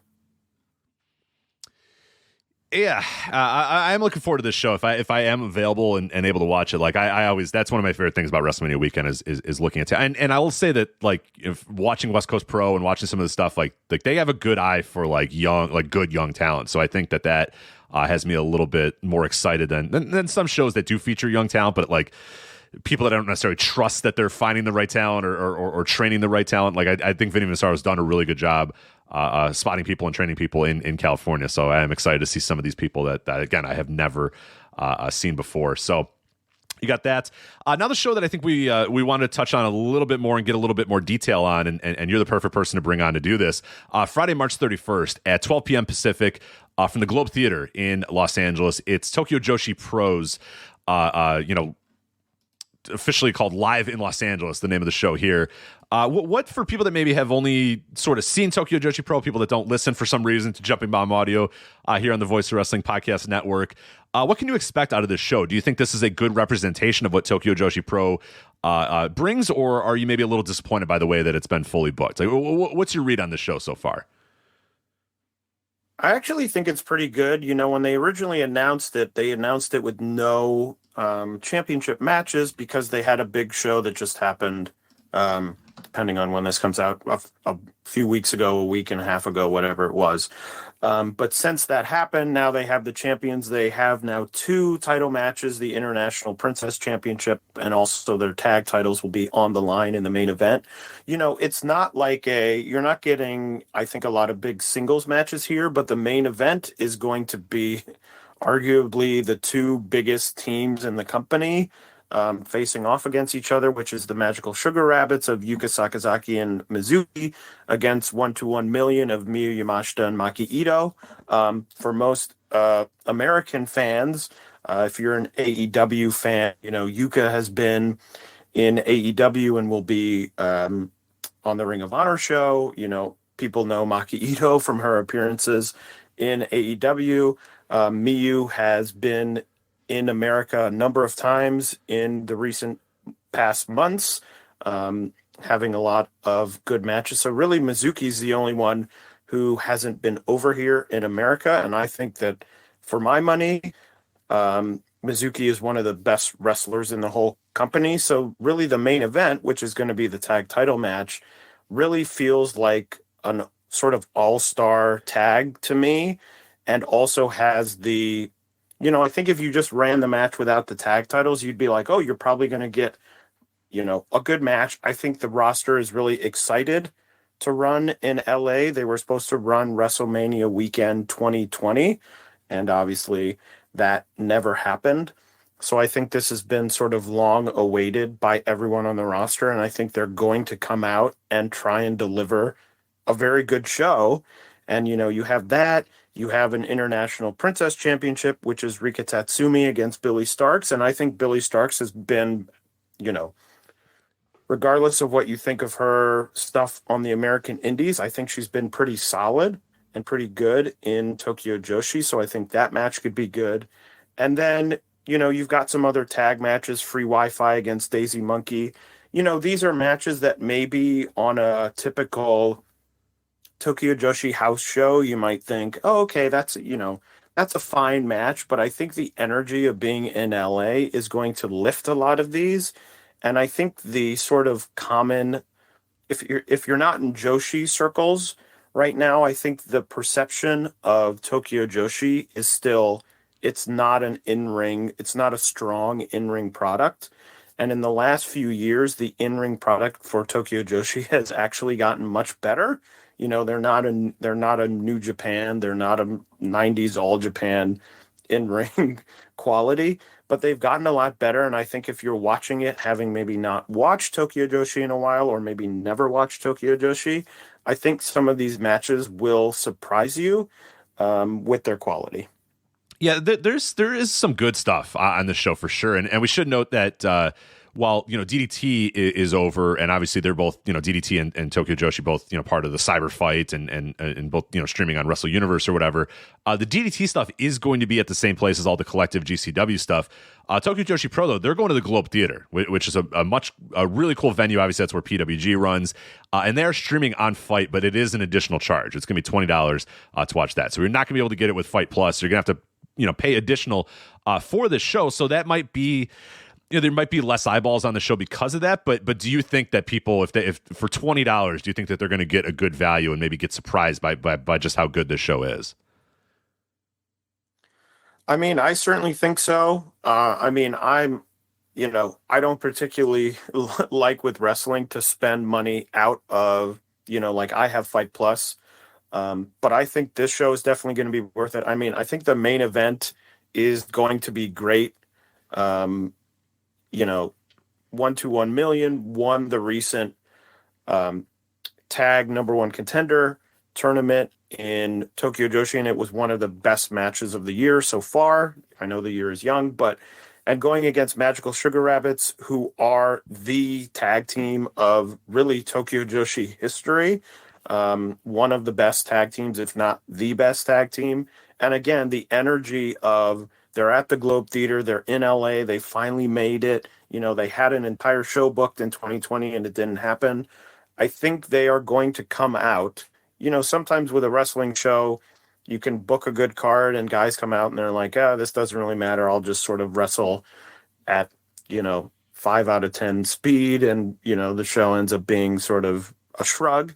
I think everyone on this show is going to come out and want to impress. So I think if anything, even the matches that I'm sort of like, this could be like Hyper Masao, Trish Adora versus Yuki Aino and Raku. That's a match where I'd be like, probably on a normal show, I would probably say, you might skip that. Even that one, I think with the energy could be really good. So I think if you pay the $20, you're going to get at least one or two matches that are going to be very good. I think what's cool about this show too, and I discussed it when I was talking with Ewan about DDT and their shows, is DDT is running the same place. Like I said, the Ukrainian Cultural Center. They're running that for all the collective shows, and they're a part of that collective. And what has me a little worried about that is I do wonder if the people that are going to that show are just like, hey, I'm going to watch all the collective shows, and I'll stick around for this show too. And because it's like right after Bloodsport. Like that's the best thing. I love Bloodsport leaves and then DDT walks into the building after them. I just love that the juxtaposition of the two. You can only get that on WrestleMania weekend. But what I like about this show, this Tokyo Joshi Pro show, is that it's at a different venue. And I think that is going to help because everybody that's going to be going to the show is largely going because they know that this is Tokyo Joshi Pro Wrestling. They want to go and see Joshi Wrestling. They want to go see TJPW in Los Angeles at the Globe Theater. And I think that's probably going to help the vibes of the show a lot where, DDT, you always got to worry that like a crowd's going to get there and they're just not going to get it. They're not going to understand what the vibe is and they're not there. Whereas this, I do like that it is in a separate venue. So I think there is a much better chance that the crowd is going to be way into everything that's going on throughout the show and really truly excited about what they're going to be able to see and being able to see this talent that they have not been able to see in America a lot. A lot of these talents are just not regular, to America or in these ways that they're being, featured. Like you said, Maki Ito, we see a lot, but we're going to see her in a way that we've never seen her before in America. Yeah, what do you think about that? As somebody who went to, I remember you and I both went to that DDT show in New York in 2019. I think that helped so much that it was in a different venue so that everybody in that building, they all knew what they were going for. They all knew that they were going to go there to watch DDT, and I think that really does help a vibe of a show with people buying in and saying, it's not just another WrestleMania weekend show that I bought tickets to. It's like, I'm here for these guys in this company, and in this case, I'm here for Joshi Wrestling. Yeah, I 100% agree. I know that a lot of people who are going, I think the show is sold out or close to sold out. I think it's sold very well. And from the people I know who are going are very excited to go. So I think the crowd is going to be with them. This is largely, looking at the roster, this is a majority of the roster. It isn't a thing like sometimes with New Japan, America shows where it's like, okay, you're going to, the roster's, I don't know how large, 30 people and you're going to get 10. For Tokyo Joshi, it's like the roster is 25 people and you're getting 20 of them. There's one or two people who aren't going, some are, less available or whatever it is, but you're getting everyone. So most of the people going are going to see the person they've really wanted to see, people who haven't been to America, a Rika Tatsumi who hasn't really been to America. I mean, a Mizuki is huge to be like, oh, she's here. Miyu Watanabe, who's gotten so big in Tokyo Joshi, really the breakout star in Tokyo Joshi in 2022. I know people are going to be really pumped to see her. And even Hyper Masao, who's like, sort of legend of Tokyo Joshi, the comedic legend of Tokyo Joshi. So I think the crowd is going to be 100% with them. I totally agree.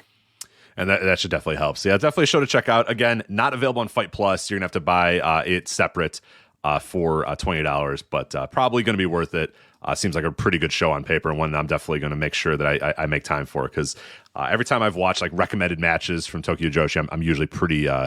I usually enjoy it a lot, so excited for that one. And yeah, high praise from you, obviously, and obviously for people who do not know, Taylor hosts our Joshi podcast here on the Voice of Wrestling Podcast Network, Jumping Bomb Audio. So when you give high praise to a match or a show, I definitely know it's worth checking out. So gonna circle that one, try to give it some time to watch during a pretty loaded weekend. And speaking of that loaded weekend, later in that day, we're gonna move on here to Circle 6, back at it again. AJ Gray's Power Hour.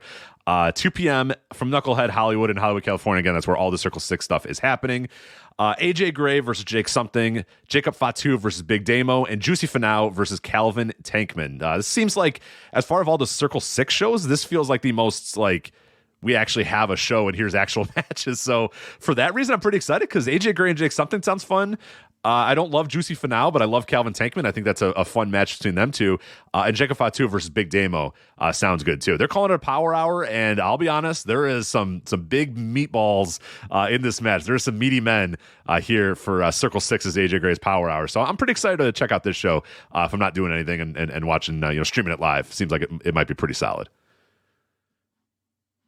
Yeah, it's 3 matches. Even if I don't like love all 6 people, I'm like, oh, these feel like real matches that are like actual wrestling matches, as opposed to like Rob shit.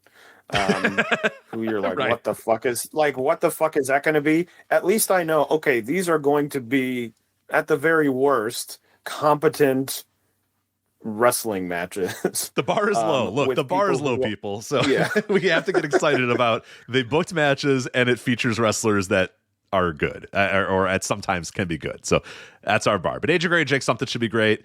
Jacob Fatu, Big Damo sounds pretty fun too. And well, Juice Finau is also going to be there with Calvin Tankman. He's really good. So there you go. That's at least one show from Circle 6 that I'm like, all right, that seems like one I could check out. But speaking of Circle 6, we got one more from them. It is at 5 p.m. on, this is going to be on Friday, March 31st. Again, still from Knucklehead Hollywood. It is Circle 6 SVN. Am I supposed to pronounce that a different way, or is that, how do you know? Is that SVN? Is that like all we're doing here? I don't know if it's got another name, but this is an interesting one for one reason, because we are going to have a Clockwork Orange House of Doom match. If you're wondering what the hell is a Clockwork Orange House of Doom match, well, it is going to feature a light tube fence. Yes, there'll be a fence of light tubes. There's going to be a cage wall with weapon attachments. There is going to be a rope looped barbed wire, and also steel chains with weapons hanging on them. And the match that you're going to see that is going to be Matthew Justice versus Bobby Beverly. So at least for whatever reason, if you're looking for a show that's unique, trying something different, the Circle 6 show has the Clockwork Orange House of Doom, Matthew Justice, Bobby Beverly. So at least there's something a little bit different. I don't know that I'm super excited about it, because I'm kind of over death matches, but at least they're trying something a little bit different here with the Circle 6 SVN show. Yeah, and they also, I have been in my head calling it Circle 6-7, because I don't know. I think that's like okay, sort of quippy, I guess. Yeah, all right, like, all right. Circle 6, and this show's called 7. There's also a blunt force trauma match on this show, which I'm like, what could that be? Yeah, blunt force trauma and terracotta Taipei. So it seems at the very like they're doing interesting deathmatch things that aren't just like, it's a death match and we got some chairs and we got some tables and light tubes. Yeah. It seems like interesting gimmicks, even though, like, am I super excited for Otis Kogar versus Dr. Redacted? Not particularly, but in a blunt force trauma match? Maybe. Yeah, I don't know. Maybe they're just going to hit each other. Yeah, you don't know. Chairs. It could be awesome. Yeah, we have no idea. I will give it. Yeah, you're absolutely right. I think what's cool about this show, and the reason I've kind of circled this show, is like, okay, if I'm around and I'm not watching anything, or if I'm trying to catch up with stuff later, check this one out, because at least they're doing something different. Like, I don't need guys get in the ring, shoulder block, hip toss, grab light tubes, and just hit each other with light tubes. Like, we're going to try something a little bit different here with this Clockwork, House of Doom, and with the Terracotta Taipei. With dear God, I guess they're eating each other with terracotta plant holders and what I don't know. I have no idea. I have no idea what it's going to be. And then Blunt Force Trauma again, no idea. But at least they're trying something different there. So I will give them credit there. So that's definitely a show to keep a slight eye on, because it could definitely be a little bit more unique compared to a lot of other deathmatch stuff that you're going to see normally. And I'll say the next show that we're going to talk about, another interesting one. I don't know how they're going to carve out their niche here on a very, very, very loaded Friday night. I mean, Friday night has Supercard of Honor. You have Joey Janela's Spring Break. It's going to be tough to carve out a niche, but they're going to try it here in Chatsworth, California, Millennium Wrestling Academy, Millennium Pro Wrestling's MPWMania, 7:30 p.m. Pacific time. It has the MPW Championship, Danny Devine defending the title against Johnny Robbie, and then Tyler Bateman versus Super Beetle. You also have Ray Rosas, Francisco Yasin, Brendan Devine, J2 Mattioli, Robin Shaw, Miggy Rose, Barbie Boy, Dustin Daniels, Shane Haste. Yes, randomly Shane Haste is on this show. That's a very, I remember when they got booked, I was like, why is Shane Haste on this show? But Shane Haste is on this show. This is just kind of a local indie doing stuff locally. So again, I don't know how they're going to be able to carve out their niche here, but good for them, I guess, to try, and we'll see what this is. I don't know. I don't think it's streaming anywhere, and I'm obviously not going to Los Angeles, so this probably will never see the light of day. But what have you gathered from Millennium Pro Wrestling's MPWMania? I just think it's one of those. There's at least one of these every WrestleMania weekend, which is like 15 of the most random people you could ever imagine, and then someone and here it's Shane Haste, where you're like, what the hell are they doing? Like, how did that call work? Hi, we're with Millennium Pro Wrestling. We're doing a show with all our students. Do you want to be on it? And Shane Haste was like, sure. And no one else called him? Is he on any other show on the weekend? No. And I he needs to tell other people that he's coming that weekend. Because are they paying for he is on the Impact. He's on the New Japan Impact. I forget, because he's like a legit New Japan wrestler at this point. He's doing, I forgot about that one. He's teaming with Bad Dude Tito for the Impact Tag Team titles. But that's it. He's doing the Impact Tag Team titles, and he's doing Millennium Pro Wrestling MPWMania. And that's it for Shane Haste. So I don't know if people need to get the word out that Shane Haste is there. You might want to book him if he's around, but I don't know. Yeah, he's coming, and it is definitely a unique thing that I don't know. Like, yeah, you're right. Like, I'm never aware if the wrestler is like, oh yeah, sure, and then shows up and is like, wait, what the hell is this show? Why am I on this show? Or do these wrestlers, I don't know. I don't know who makes that call, how they found him, how they linked up, but goddamn it, they linked up, and there's Shane Haste. He doesn't have a match announced, but gosh darn it, he's going to be there. So, yeah, I just imagine the booking office being like, okay, we're running this student show. Oh, we really got to get a star. Who are we going to call? And they're like, Shane Haste. Oh, he'll never say yes. And they're like, call him anyway. And they call him, and he's like, sure. You get the call or you get the email, and you're like, okay. And they're like, oh, great, he's on the show. Now we got to pay him. Oh, shit. But it's strange. It is definitely strange. And I have no idea at this point. Do you have to go through the New Japan booking office too, or is he able to kind of take his own outside of New Japan bookings? I have no clue. But yeah, I would always love to be in the room to figure out how that comes together, how MPW calls Shane Haste and books him for this show. But there you go. Millennium Pro Wrestling, MPWMania from the Millennium Wrestling Academy, too. This guy's got to go to this training school in Chatsworth, California to wrestle on this show. And then that's it. Then he can fly home, I guess, or fly back to Japan or go wherever he's going to go afterwards. But just absolutely fascinating. And then the final show we're going to preview here, Taylor, is Wrestling Pro Wrestling presents Russell Crowe Wrestling WrestleMania 3. Russell Crowe will not be at the show, though. So if you were wondering, wait a minute, Russell Crowe is going to be there, they have been very quick to announce that Russell Crowe will not be there, just so they don't probably get sued by Russell Crowe and his estate. I don't quite get the joke here. I don't know if you do. I've tried to kind of figure out what I'm supposed to be laughing about here.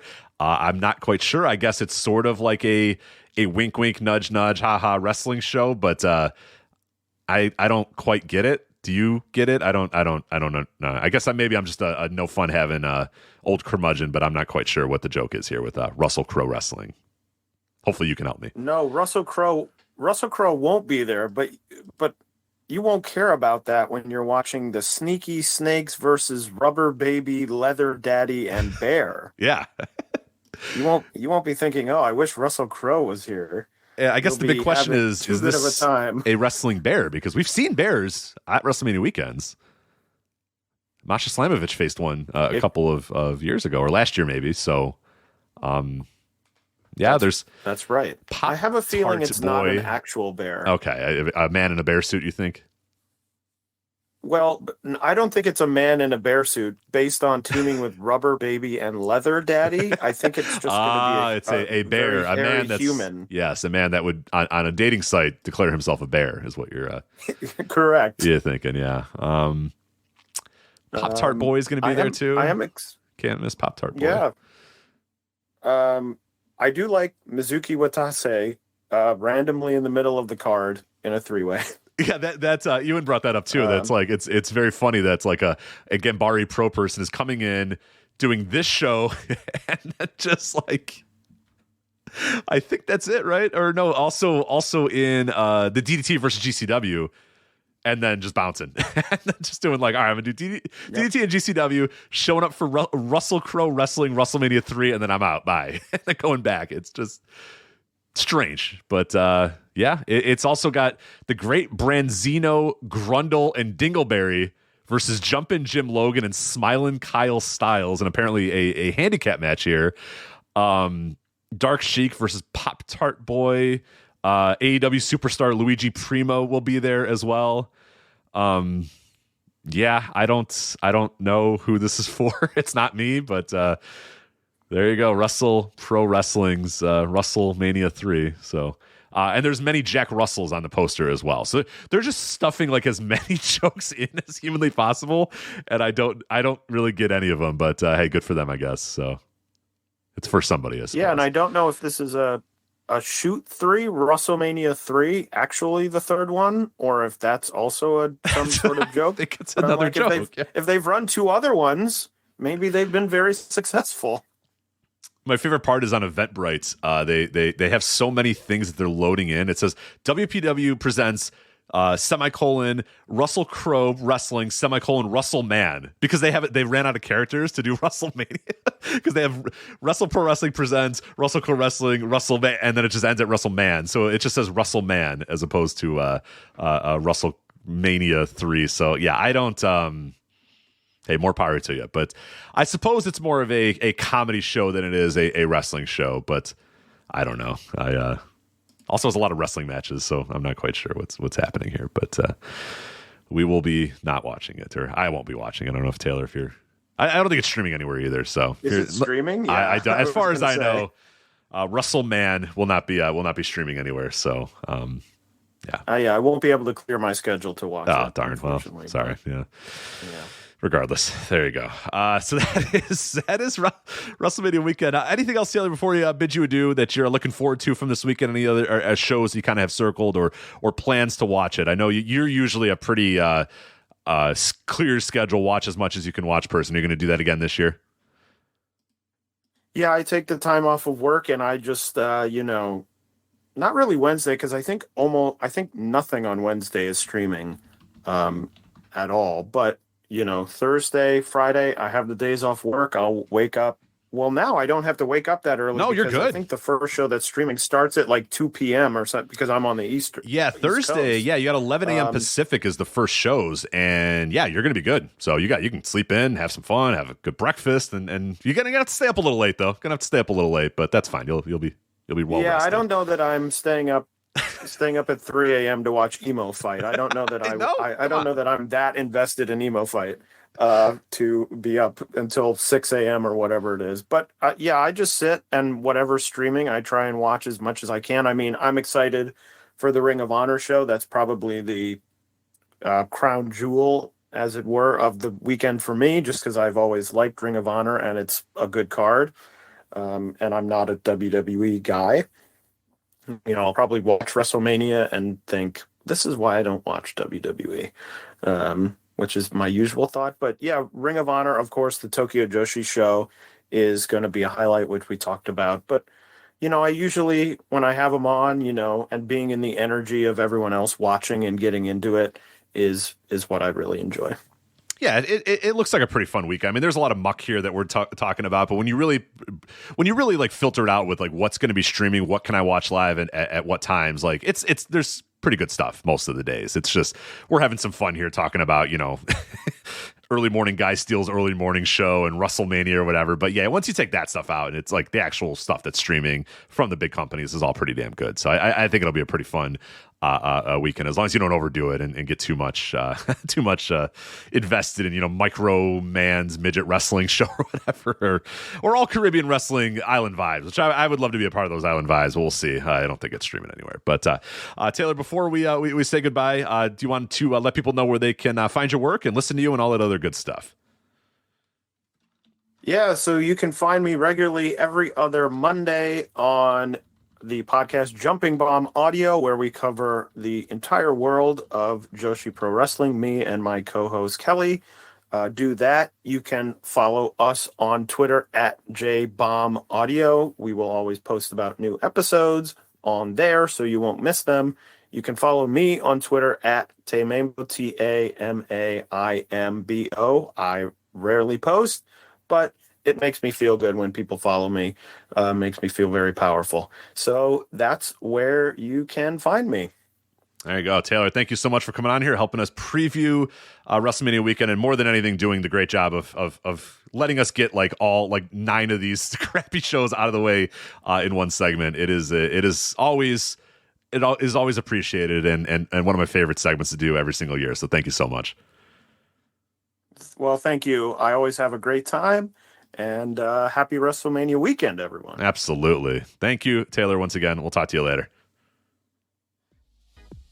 All right, guys, we'll get you right back to the Voices of Wrestling WrestleMania Weekend Preview podcast. But before we do that, we do want to let you know a little bit about our friends at Homage. And founded in 2007, Homage turns back the clock with shout-outs to eclectic moments and personalities in sports, in music, in pop culture, and most importantly to you guys, the world of wrestling. From Billie Jean King to Larry Bird to Dude Love, their clothing tells the story of triumph, individualism, and hustle, preserving the old school while still creating new legacies. And they have a ton of stuff that I know you guys are going to like. Like I said, a great collection of WWE apparel, from t-shirts to sweatshirts to shorts, all the other good stuff. And it's not just WWE stuff as well. They have Bret Hart shirts. They have Macho Man shirts. They have Andre the Giant shirts. They have Ric Flair shirts. They have Dude Love, Big Van Vader. They got event shirts as well. You want a Legion of Doom hoodie? You can get it. You want a Four Horsemen shirt? They got it. You want a King of the Ring? Whatever? They got that too. You want WrestleMania collection stuff? This is the week to get it. They have a ton of WrestleMania gear. They have old school WCW pay-per-views, WWF pay-per-views, current day WWE wrestlers, a ton of stuff available at Homage. And that's not it. If you're saying, hey, I got enough wrestling shirts, I'm good, don't worry. They got MLB, NBA, and NFL stuff, colleges. They have pop culture stuff, from 90s pop culture to amusement parks to history to national parks to The Office, Ted Lasso, Nickelodeon, MTV. All that other stuff is available right now at Homage. And all you're going to want to do is go to voicesofwrestling.com/homage. No promo codes necessary, no other stuff necessary. voicesofwrestling.com/homage. That's HOMAGE. Again, that's voicesofwrestling.com/homage. HOMAGE. Right now, they are running a sale. Buy one, get one, 40% off site-wide. So you're going to go to voicesofwrestling.com/homage, and you're going to get that buy one, get one, 40% off sale. That is available right now at voicesofwrestling.com/homage. No promo code necessary. That is site-wide, and that includes all the WWE apparel, all the wrestling apparel. All of that is going to be available. Buy one, get one, 40% off right now at voicesofwrestling.com/homage. Thank you guys for your time. Now back to the previews.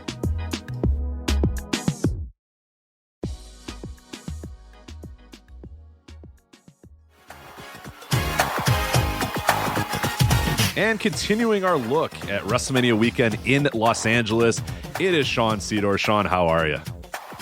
I am doing good, Rich. It's a bit of a rainy Saturday where I'm at, but about a week from now, be enjoying some good shows throughout the weekend, hopefully, and one show in particular that I'm very excited for in Ring of Honor. Yeah, you're usually the Ring of Honor Supercard of Honor previewer on these shows, and there's been some good, some bad, some mediocre, but man, this year looks like a hell of a show. Last year was technically still it was that weird in between. Yeah, Tony had bought it, but it wasn't exact. He was just kind of like, I'm gonna let it happen as it is. But this is the first true Supercard of Honor under the Tony Khan, booking, Tony Khan ownership, Tony Khan having his fingerprints on all of it. And I got to say, looking at it right now, I mean, this is a hell of a show that's going to be happening at 4 p.m. Pacific time on the Friday, March 31st, for people that are trying to kind of get the schedule together. So you're really only up against SmackDown. So probably going to be watching Supercard of Honor. I think SmackDown's going to get the old boot there, unless you're really, really invested in the Andre the Giant Battle Royal. But yeah, it seems like it's going to be the show of Friday, and it could be the show of WrestleMania weekend. So let's just get right onto it. Like, what match has you most excited for Supercard of Honor? Because it is an absolutely loaded show, and we'll go over every single match definitely. But it just looks great. It looks like top to bottom. It's just going to be a tremendous, tremendous show. Right. Well, first of all, I think it should be mentioned that if we rewind back to last year, there wasn't a really guarantee that this show would have ever happened on WrestleMania weekend again, because Tony Khan wasn't necessarily thrilled with the idea of running during the big WWE weekend. But I believe, and you can correct me if I'm wrong on this, but I believe it was during the presser after Supercard last year where someone asked him told about Supercard of Honor is this WrestleMania weekend tradition for Ring of Honor, and then he was like, oh yeah, well, I didn't actually think about that, and that's what led to him, I guess, continuing the tradition this year. And I'm glad he did, because on paper this is not only the card of the weekend, I think, but has the potential to be one of the best Ring of Honor WrestleMania weekend shows ever, I feel.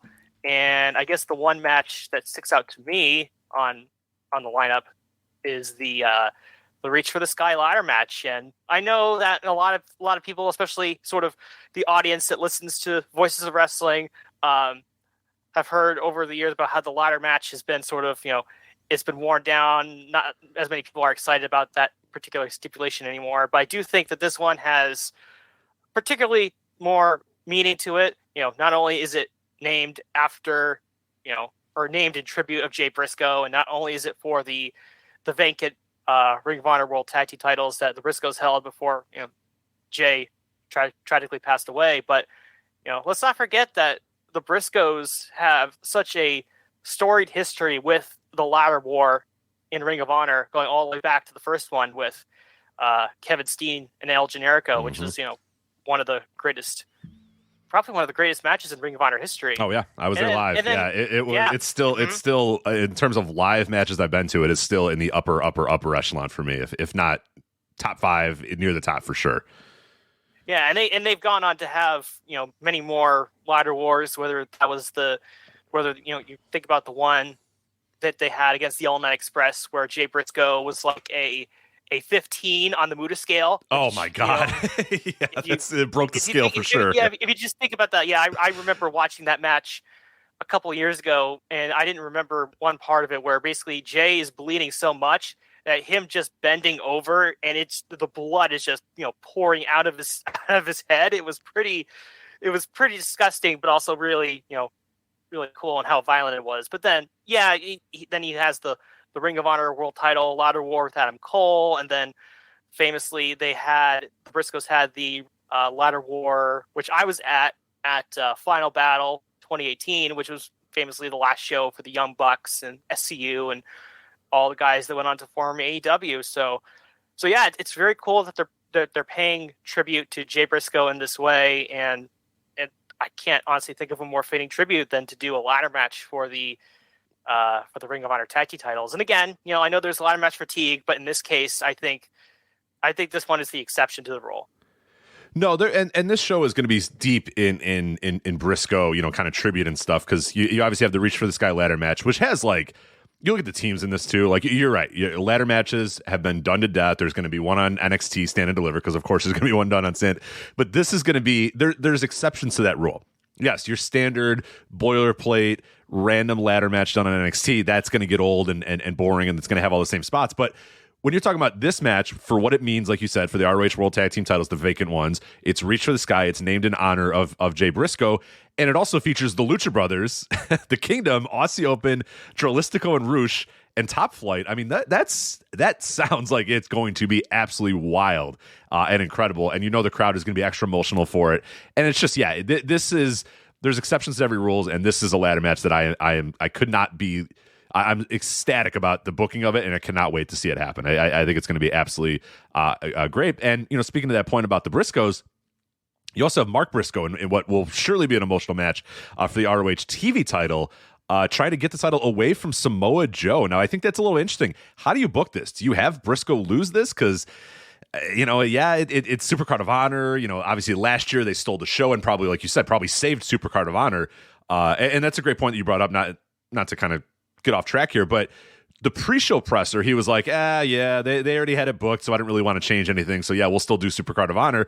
And then by the end of it, he was just like, I guess we got to do Supercard of Honor every year, because like that match was so good, the Briscoes and FTR, and it was such a successful show. And maybe it rekindled that fire for Tony, saying, you know what, this is a tradition for WrestleMania Weekend for Ring of Honor. So I don't like running up against WWE on WrestleMania Weekend, but it's Supercard of Honor. Like, I can't break this tradition. I can't stop doing this. And I'm so glad he did, because what we're treated to here is just an exceptional show. But about that ROH TV title, like, how do you book that? Samoa Joe, the champion, obviously has done a great job as the champion, versus Mark Briscoe.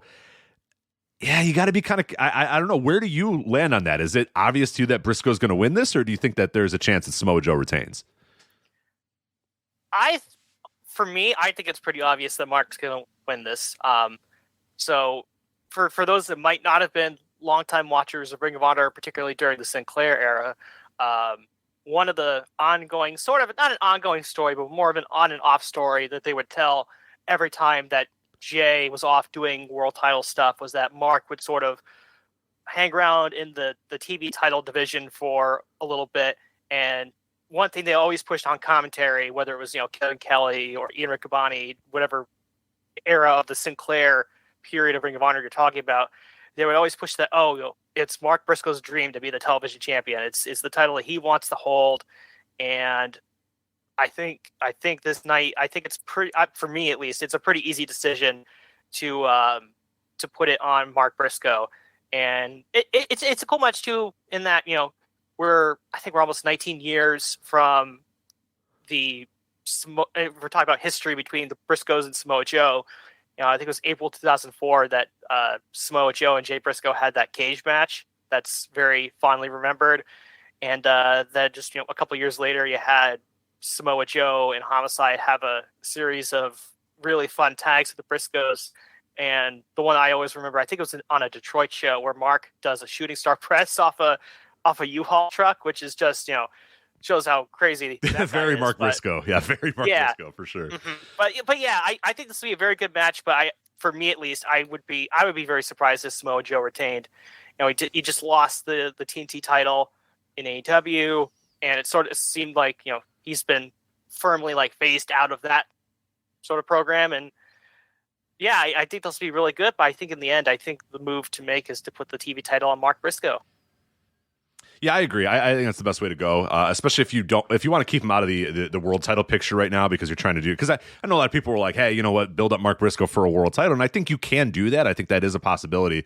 But I think this is a good step right now, doing the ROH TV title with him. And maybe you move Samoa Joe up to the world title, or you have Samoa Joe do some other stuff. I definitely don't think this is the end for Samoa Joe, but I think it'd be tough to get into this weekend and not have Mark Briscoe win this title. You're going to have the Reach for the Sky ladder match. Like I said, there's going to be a ton of Briscoe. I mean, you're going to feel the presence of Jay Briscoe up and down this show. And I think it would be kind of weird if Samoa Joe just muscle busters Mark and pins him for the 3. It'd be you know what I mean? That would really take the energy out of the crowd. So and like I said already, it's not like this is a brand new story. This is playing off sort of a lingering story that has been told throughout, really since Jay was a world title contender. So yeah, it definitely works. But speaking of that world championship, we have Claudio Castagnoli defending that title against Eddie Kingston. They've been doing some sit-down interviews. They've been having some fun little promo battles back and forth. What are your expectations for this, Claudio and Kingston in the main event here for the world title? Yeah, well, with Eddie Kingston, sometimes you never really know what you're going to get, because you you do have the Eddie Kingston that can give you like a truly great match, but he's not prone to being or how do I phrase this? Like he can have his stinkers. We all know this. I mean, just think the last year in that barbed wire match he had with Jericho on Dynamite. But no, I'm pretty excited for this. Obviously everyone knows the history between Claudio and Eddie that goes all the way back to their days in Chikara, and it's interesting that they really have never crossed paths before in Ring of Honor. I know that obviously Eddie was on Team CCW for the Cage of Death match that had Claudio on Team CCW, and I know that Eddie came back a couple years later and had a feud with Chris Hero, but the fact that Eddie and Claudio have never really, at least to my knowledge, clashed in Ring of Honor, this makes this match super interesting. And again, the fact that there's all this this history behind it makes it really, really exciting. Yeah, well, what's fun about it too is like they've on TV done the little back and forth promo battles and that sort of stuff. So if you know nothing about these guys' history, there's enough there to let you know, okay, yeah, these guys are kind of annoyed or they don't really like each other. But then those of us who do know that these guys, like you said, have been apart and not really cross paths for many, many years with rumors of them having beef, and like really not liking one another. It's pretty cool. You know what I mean? Like there's a little bit of an extra edge for fans like you and me and people that have followed this for a long time. But if you're just like an AEW Dynamite watcher or you just jumped into wrestling a couple years ago, it's just like, two guys. Eddie Kingston wants the title. Claudio has the title. These guys don't like each other. There you go. But then, you said, you can go with 15 years of like, these guys fucking hate each other and stuff, which makes it even better to me personally. And they already started teasing it sort of last year when Claudio came in and they did the blood and guts match. Yeah, they side-eyed each other. So this is already, it's not even something that's, been dormant for 15 years. Like they already sort of rekindled this last year. So in that regard, it is still somewhat fresh in people's memory. Yeah, which is a nice tribute to, I mean, it speaks to AEW and it speaks to Ring of Honor of like being able to be served for, hardcore wrestling fans. And that happened exactly like you said. Last year during the Blood and Guts, everybody was like, oh man, how are they going to book Claudio and Eddie? And what are they going to do? Are those guys going to, and what was cool about AEW is like you said, they made subtle little hits and a little bit of not necessarily an Easter egg, but just kind of a nod to the fans that do know the background of these two guys, have them sort of square. But again, it's easy and accessible for fans that have just jumped in or casual fans or whatever. But then hardcore fans also are like, yeah, there's a lot of really cool story and deep background to this match. So yeah, I'm looking forward to it too. And like you said, you always got to be careful with any Kingston match because he has a real chance to be a stinker. But this also, I mean, the crowd's going to be hot for this, I assume. It's the main event. It's for the world title. I have pretty high hopes for it. So let's hope it delivers, because if this delivers, we're talking about an all-time great show, because a match that I am nearly 100% positive will deliver on some level.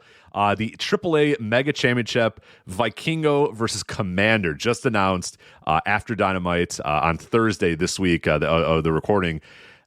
Vikingo has that great match with Omega. Commander had a great match on Dynamite a couple weeks ago. Two of the best high flyers in the world right now. They're going to go out here. The crowd now is well aware of both of these guys. They should be if they're not already, but obviously they're well aware of Vikingo, and Commander will hopefully they'll remember him very quickly. But I mean, this has the chance to be just absolutely spectacular. It's Vikingo and Commander one-on-one for a championship on WrestleMania Weekend Supercard of Honor. Like, this is why you come. This is why you travel to a WrestleMania Weekend to see matches like this. Oh yeah, and when you think back to the first Supercard of Honor in 2006, what was one of the big matches on that show? It was the Dragon Gate 6-man, right? And it's always been fun to see the different sort of special special talents or international talents that have come in for Supercard, whether that was going back to the Dragon Gate guys, or later some of the Pro Wrestling Noah guys, and then later New Japan, and now we're getting some Mexican influence here with this match, which could be, has the potential to be the match of the weekend if everything clicks and both Vikingo and Commander just go all out and nail everything. So yeah, this is really exciting, and continues the trend that started under the sort of the tail end of the Sinclair regime, where Ring of Honor sort of started doing more lucha stuff, and yeah, this is definitely exciting. And it's very funny that Tony Khan books this match shortly after GCW announced that they're doing this match on a show at the end of April, like in a couple weeks. So very funny that Tony sniped this match from GCW before GCW can do it first. Yeah, and also kind of sniped AAA from doing it as well. Now, these guys have been in the ring a couple times together. They were in a six-way back in 2021, and I don't want to unmask anybody, but they also faced each other, but they weren't Commander and Vikingo. They may have been a certain Marvel characters. Other characters, yes. They may have been two Marvel characters facing off with one another. In fact, the same Marvel character facing off with one another. But as far as literally Commander and literally Vikingo, this will be the first time matchup between those two guys. So, yeah, very funny that, it's AAA hadn't done it yet, and GCW was going to do it and hyping up a show about doing it, and Tony was like, you know what, I'm just going to do it. So, but that's going to be a treat for us, a treat for all of us who are going to be able to watch this this one live. So, also on the card, ROH Women's Championship match, Athena versus Yuka Sakazaki, which Athena's been doing great work in AEW over the last 6-7 months or whatever. Ever since that squash match that everybody was hand wringing all about, and oh my god, she's unsafe, yada yada, all that sort of stuff. All it's done is basically transform Athena, and it's made her into like one of the more compelling women's wrestlers in that entire company. And now here she goes on this weekend. Again, a pretty fun matchup against Yuka Sakazaki. What are you looking forward to with this match? Yeah, so I'll definitely agree with you that Athena's been doing some great work. I actually just watched last night her match with Will Nightingale from Ring of Honor Television, which was I think like 2 weeks ago, and that was really good. So yeah, I think this match has the potential to be pretty strong. I know that some people have an apprehension towards someone like Yuka Sakazaki, and particularly her gimmick, but at least for me, yes, she has the sort of the genie gimmick and whatnot, but every time I've seen her, when it's not like a squash match on like Dark or Dark Elevation, like she just goes out there and has good matches. Yeah, she's a great worker. So yeah, so I don't, again, you could talk about the genie gimmick, but to me, the only thing that matters is that she goes out there and she has good matches. So, and yeah, I think this one has the potential to be a really good match. Not much else to say about it, really. And yeah, just, I like Yuka Sakazaki. I think she's really good. And Athena has been doing some great work since her heel turn. So I'm sure this will be a pretty exciting women's match. Absolutely, yeah, and that's what we got for the official announced card right now, which sounds incredible on paper. It, like does not seem like there's a bad match on this show whatsoever. We might get obviously the 6-mans, we might get some Kingdom stuff. I think also they've made announcements that Wheeler Yuta will probably be there, and Brian Cage, and then the Kingdom or the Embassy, I should say. But yeah, we'll see. We don't have that official yet, but as of right now, there doesn't seem to like there is a skippable match on this entire show. So definitely going to want to carve out some time to watch this show on Friday. Yes, and it should be mentioned too that, and again, I don't think this match has been officially announced, but when this Wheeler Yuta title challenger for the Pure title gets announced, you'll be like, oh my god, this guy's on this card too. It's like, man, it's crazy how strong this card is. Yeah, well, unfortunately, we're recording this a little early. I think to avoid spoiler alerts, we don't want people to get upset about that. Right, but yes, right. it's the match that is potentially going to happen is also not a match that is going to. I don't think it'll disappoint you either. So it's the best way to put it. So that's probably the best way without spoiling it. I think it's not going to hurt this show. That's all I'll say right there. It should improve this show maybe in some ways. And one more thing, real quick, before we leave Ring of Honor, I want to get your take on this because I've been thinking about it too. With that Pure title match that has not been officially confirmed yet, and then the world title situation with Claudio and Eddie. Do you think that's a situation where Claudio and Yuta both drop their titles? Because there's still sort of this weird thing where you've got guys like, for example, Eddie Kingston, who seems to be officially like a Ring of Honor guy, where you got guys like Claudio and Wheeler who are working Ring of Honor but are seemingly firm AEW guys. So I guess one thing that I'm going to be looking for, particularly in those two matches, is if they drop their titles, and sort of that's the end of Claudio and Yuta as regulars in ROH. Yeah, I guess we'll see on that one. The world title, I think there's a strong chance that we could see a title change. Again, particularly if we really start to separate the rosters. Right.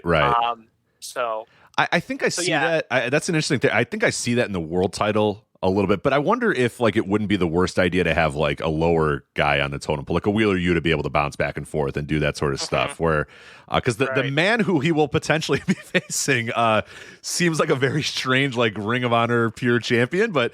Stranger things have definitely happened, so we'll see. But I like the idea of Wheeler Yuta being maybe one of the guys that does bounce back and forth. But I'm with you that Claudio should probably drop that title and just be AEW and let Eddie be like the lone ROH champion. That's a good spot for Eddie. I think that's a good way to use him moving forward. But yeah, I do wonder.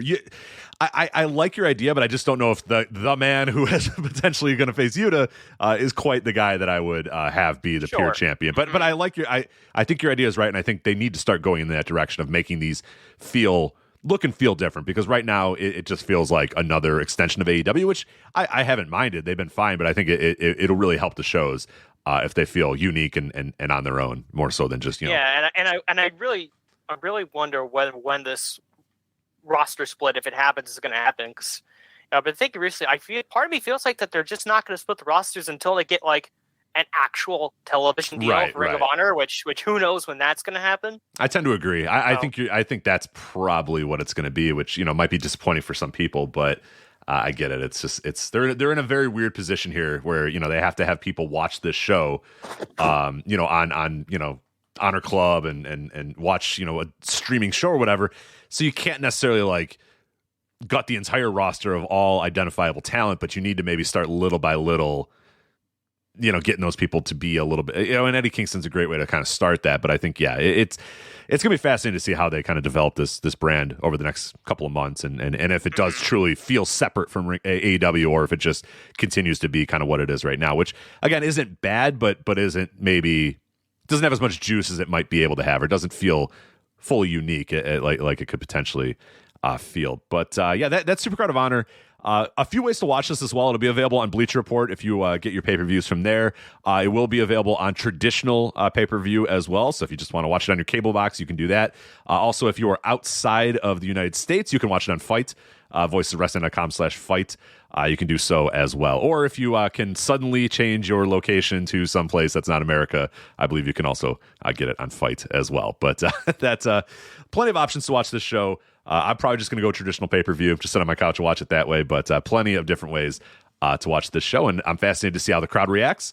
Looks like a good crowd attendance-wise, and we'll see what the pay-per-views do, because every single Ring of Honor pay-per-view in the Tony Khan era has delivered in-ring and delivered business-wise as well. So I tend to think in-ring is not going to be a problem here with this one, and business-wise, it seems like it's on track to do pretty great as well. It seems like it has a lot of hype, but we'll see. They're not really hitting it on AEW TV that much, so it'd be interesting to see if the strategy of not overdoing on an AEW TV also does not help them business-wise, because people just don't know about the show. But we'll see. Yeah, it should be interesting. Like you said, they haven't really pushed it that hard on AEW television, and that definitely brings into question what the pay-per-view buys will be. But what the live attendance seems to be doing pretty well, and again, this is without a doubt the card of the weekend, and I think it's gonna have a great crowd for it. Absolutely. So let's get to WrestleMania goes to Hollywood Saturday and WrestleMania goes to Hollywood Sunday. Yes, you're coming in here to help us preview WrestleMania. We got a lot of matches. Unfortunately, we don't know exactly what night most of those matches are happening on. I don't know if that's deliberate by WWE, or it's just they haven't quite figured out how to get the matches all put together. But let's talk about the matches that we do know on the particular nights, and then we'll go over the ones that are still kind of hanging out there. Night one, so obviously WrestleMania goes to Hollywood. Saturday is Austin Theory defending the U.S. title against John Cena. Seth freaking Rollins versus Logan Paul.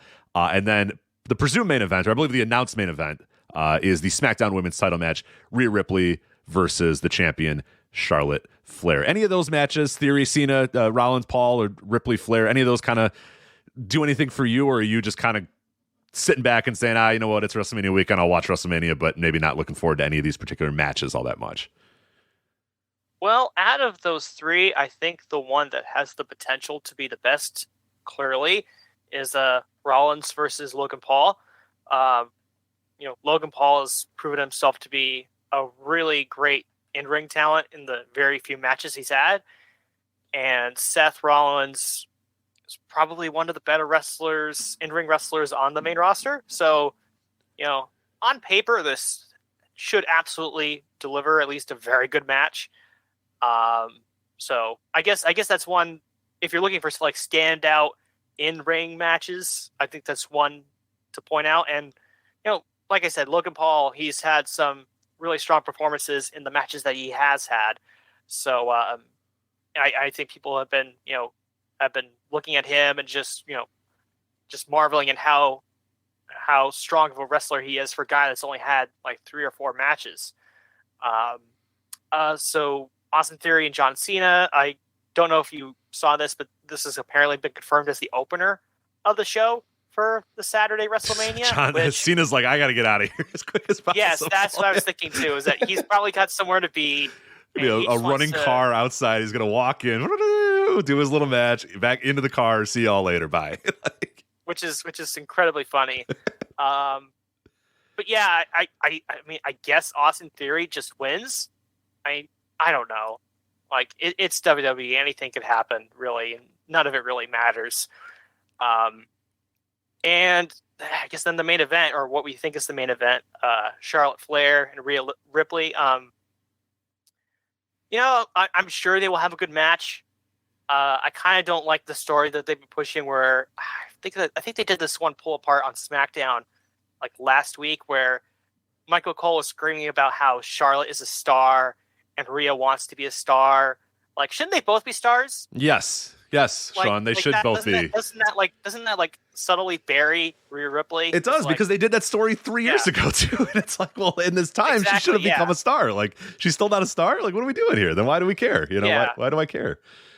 Yes, we all remember the backstage promo after that match in the Performance Center, where Rhea was just crying on the floor about how much better Charlotte was than her. Like, like that was just so strange and so on brand for WWE. But yeah, I mean, for all intents and purposes, I think Rhea is the obvious winner here. I don't see how. I mean, I guess you could have Charlotte win, but but their whole thing is they want Charlotte to get to 16 women's titles. I mean, it's probably better for her to lose so she could win it again, right? Mm-hmm.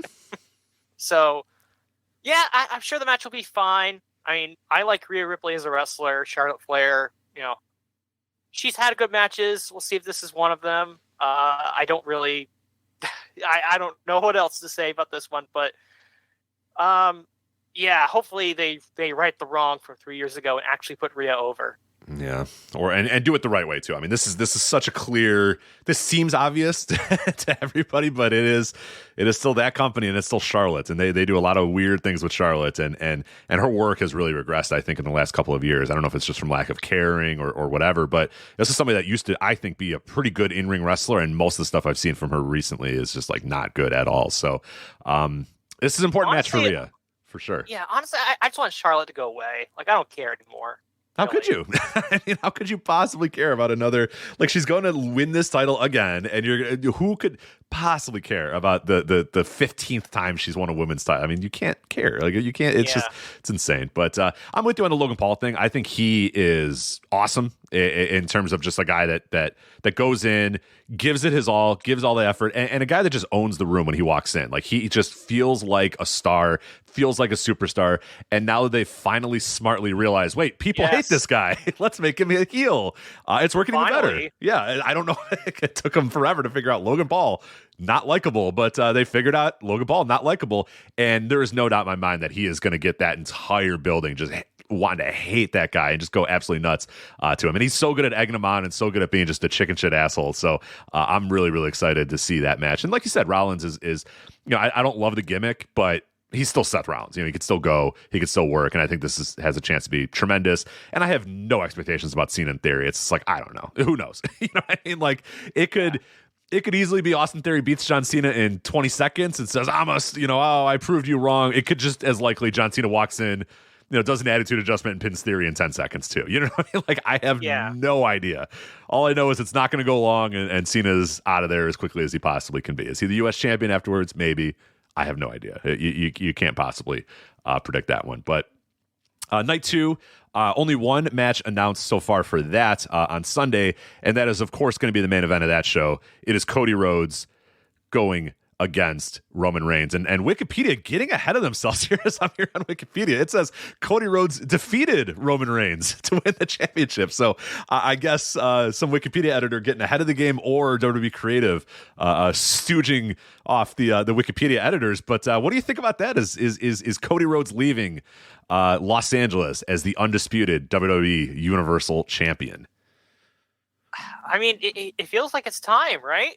Yeah. It feels like it's time for Roman to lose. I mean, if not Cody, who else is there? Then it's really like never. Roman? Then it's like you're never, if you can't, if they don't think that this is the time to do it and that he's not the right guy and this isn't the right, I mean, then you've set up a thing where nobody can beat this guy. He's just completely unbeatable, and you may as well just have him vacate the title because it's just, yeah. Right. If it's not here, it's not this moment, it's not this guy in this building at this show, then it's never. You know what I mean? It's just never. Right. And I've heard some people, talk about, well, maybe they'll have Roman go over so that they can get him to 1,000 days as champion, which is something that's like just really stupid and just some arbitrary number. Like, who cares if he holds the title for 1,000 days or for 900 days? He held it for 3 years, right?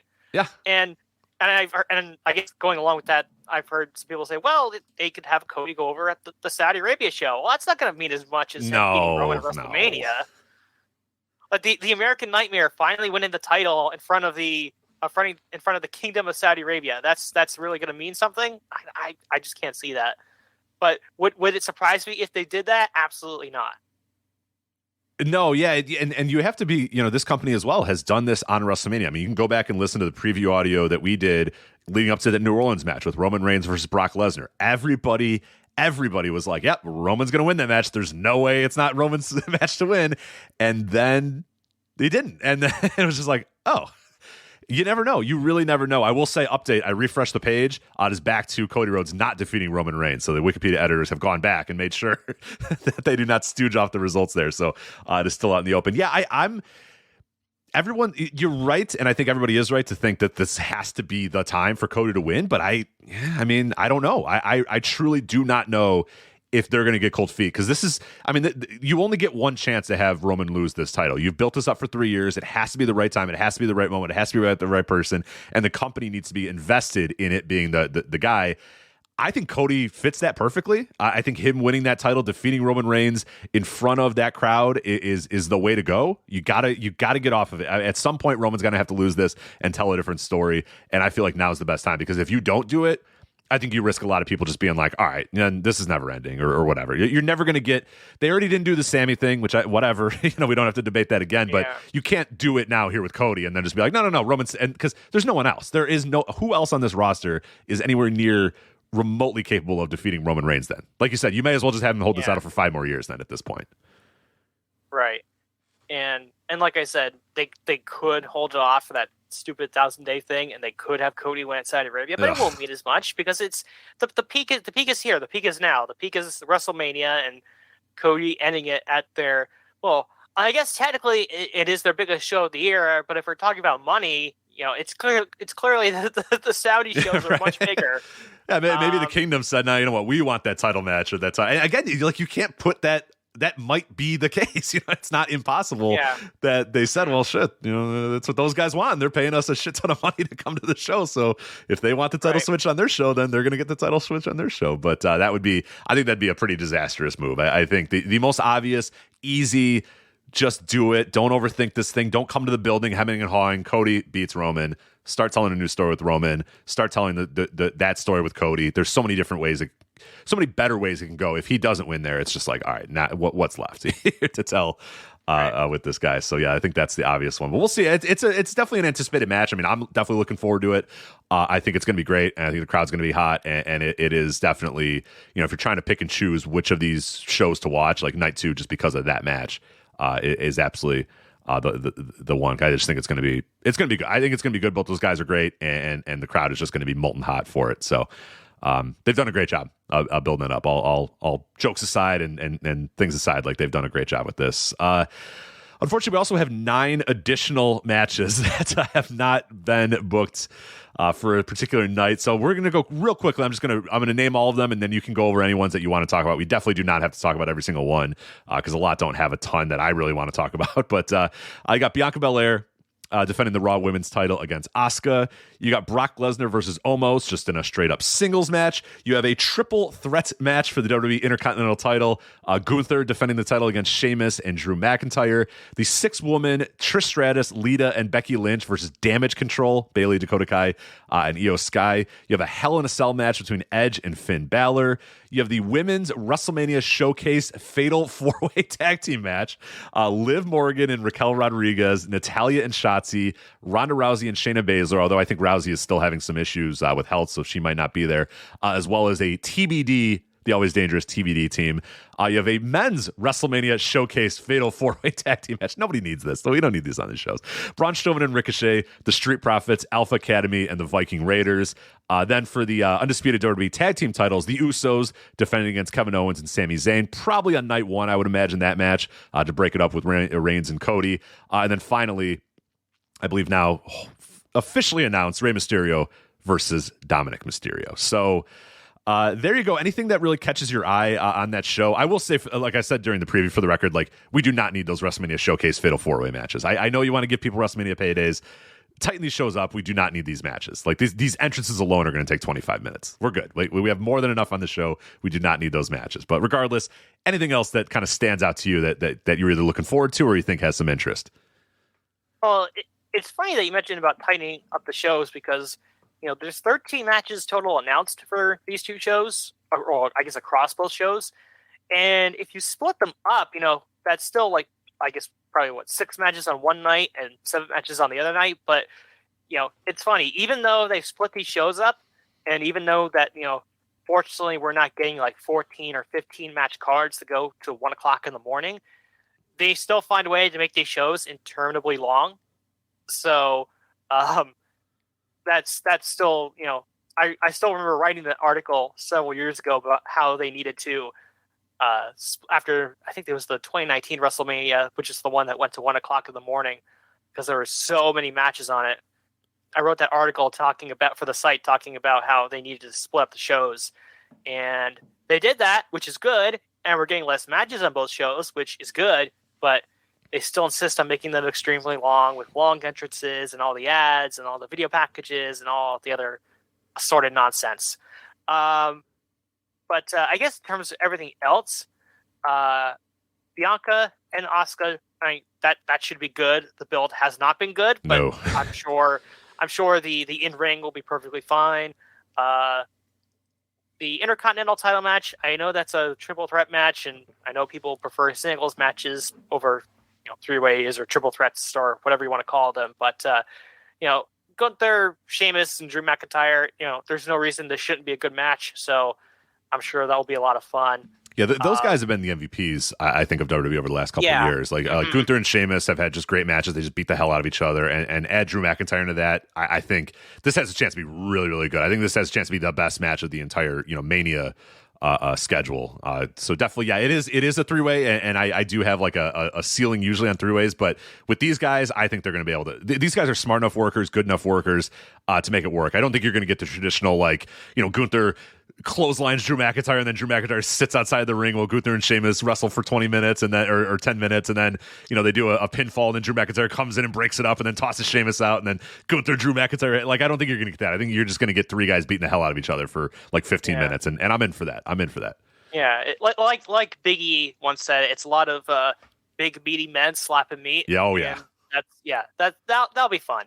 The 6-woman tag this has the potential to be fun, but Damage Control are such nothing.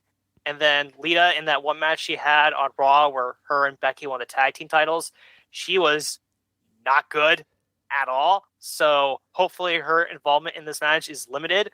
Yeah, it's just kind of crazy. I know that story just came out where Dakota and Io were very close to going to Stardom last year before they re-signed with WWE.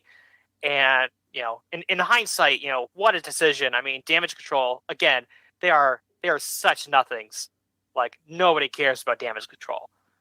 and which is so funny when you look back to SummerSlam last year and how everyone was going crazy about Bayley coming back and Dakota Io forming stable with her. But yeah, and then Edge versus Finn Balor, like I'm sure like if it was just those two left to their own devices, Edge and Finn Balor and a Hell in a Cell match, it could be good and it should be good.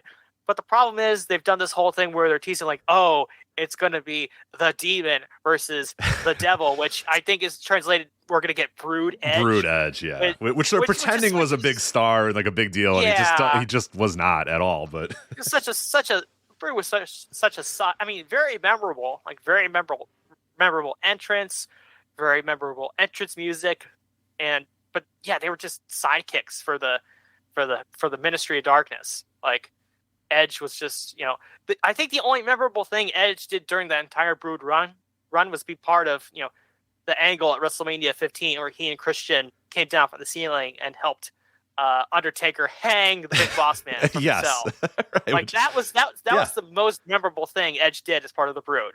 Absolutely. Yeah. You're absolutely right. Because the stuff that he had when he first debuted, he wasn't in the Brood. And that's when he like won the title or won a match with Sable. And it was really weird. And I think he maybe won the IC title or something like that. But that was before he was in the Brood. And then he was in the Brood and then he didn't really do anything. And then he was in the Ministry of Darkness. He didn't really do anything. And then the tag match, like people might be like, well, what about the tag match? But they weren't with the Brood then. They had broken away from the Brood for that No Mercy ladder match. And in fact, the Hardy Boys were the new Brood at that time. So it's like there's nothing identifiable with Edge and the Brood. But yeah, they're going to do it. And you're right. Like just left to their own devices, you just have Edge and Finn Balor wrestle in a match and it's in a Hell in a Cell. That could be good. But it's going to be a lot of spooky stuff. We're probably going to get weird lighting. We're going to get the red cage and stuff. It's just like, left to their own devices, they could do well, but yeah, unfortunately, both men, I think, both men plus this company get a little too in deep in these things and just go pretty crazy. But we'll see. We'll see about that. As far as the 4-way tag matches go, I mean, honestly, like I honestly don't care. I mean, they're on the show, they're undercard matches, they're getting people on the show. So, like personally, like I don't have an issue with it. It's not that big of a deal. I know Ronda was on SmackDown last night, so I guess she's cleared. But we'll see. And then the Usos and Kevin Owens and Sami Zayn. And that also, again, if those two are just left to their own devices, those two teams, they could have a really good tag team match. But with all the potential storyline elements involved, I don't know if we'll get a lot of Jimmy and Jey Uso making faces and cutting promos in the middle of the match and stuff like that. But, again, if it's just, then just having a match, I have no doubt that could deliver and potentially steal the show on whatever night it's on. And again, talking about results, the result you have to go with here is Kevin Owens and Sami Zayn winning, right? I mean, you can't have the Usos. You can't have this whole story with Sami Zayn, supposedly the greatest story that's ever been told, and then have him like go into a tag title match instead of winning the world title and then have him lose. Kind of has to win this, right? Yeah. Yes, you're right.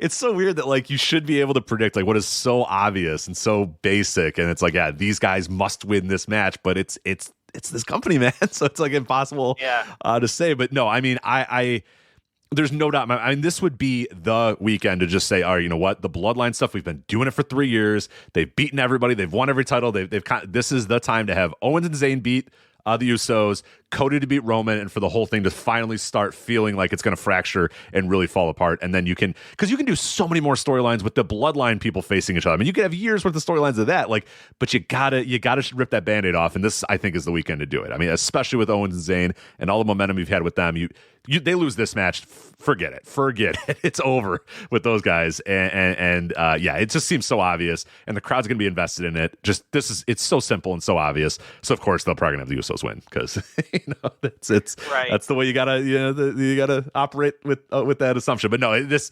would be booking malpractice to not do that. Right. And then the only other match that we haven't touched on really is Rey Mysterio and Dominic. It's really something that, in our circle, in our sort of wrestling bubble, like nobody cares about Dominic. But then when you watch the shows, it's like, you really can't deny that Dominic, at least to this WWE audience, has really gotten over as this heel character that's part of the Judgment Day. Like, I still remember going on, it is Montreal, so that is something you have to consider, but I still remember the Elimination Chamber show where I think it was the Edge, and I forget who Edge was wrestling. I think it was that mixed tag, and the crowd was like super hot for like going after Dominic, which again, it still amazes me that, like, you know, Dominic stinks, but you can't deny that he, to that audience, again, to that WWE audience that's left, he has gotten over. And to that audience, this match does feel like a hot match. So, you know, I guess they got to give them some credit there that, you know, they've at least done something that their audience is interested in. So, but I can't say that I'll be as interested in it, but, you know, is what it is. Yeah. It's not a match that I really care at all about, but yeah, you know what? It's fine. And they've done, build wise, I think they've done a good job with it. It's just not something, like you said, that I really give two shits about, to be honest, but good for them, I guess. Good for anybody. Doesn't work for me, but it's clearly worked for their audience. You're right. Undeniably, that audience is into it, and it's been well built. It's just, not anything that I could possibly give a shit about. So there you go. That is WrestleMania Goes to Hollywood. Again, Saturday and Sunday, of course, for those shows at SoFi Stadium. Anything else WrestleMania weekend that's caught your eye, Sean? Anything else that you're looking forward to for watching this weekend before we bid you adieu? Well, I do think I'm going to be taking advantage of the whole way that GCW is doing their fight thing now, where, you know, you don't have to buy, you know, all the individual shows. You could just buy their, you know, $10 subscription thing on Fight and watch all their shows. So obviously that makes all the GCW stuff super appealing in that sense, you know, or you don't have to pay $10 and you can watch everything. And I guess with GCW, you know, I actually really enjoyed the World on Lucha show last year. So I think that's one I'll definitely be checking out. And a great concept too. Just something that, you know, a lot more over the past couple of years, a lot more luchadors are coming into the US through, you know, the Ring of Honor and on the indies now. So yeah, I'm looking forward to that show. Bloodsport should be fun. Bloodsport's always unique and different. Spring Break has some really good matches on top with Ibushi and Janela, and then Vikingo and Mike Bailey are on that show. And then I don't know when it's going to air, but obviously I'd like to catch the WrestleCon Super Show, which that always has a pretty strong card. And yeah, that's all that comes off the top of my head in terms of stuff that I would like to watch. Obviously, you know, I'm not going to Los Angeles, so it's not like I'm going to be, you know, in the thick of it, jumping between shows or whatever. Oh, and the Impact show with the New Japan guys. Too. Yeah. That should be a lot of fun. I mean, Tanahashi versus Mike Bailey. I mean, that's we did lose Will Ospreay, but that, you know, Tanahashi and Mike Bailey, that's a super unique match. So that'll be one that I'll be looking forward to as well. You know, obviously sucks that Impact lost both of their champions due to injury, their top champions in the last, you know, 2 days, but still should be a fun card with the New Japan guys on it. I think Kenta and Minoru Suzuki's on that show, and they got some other fun matches as well.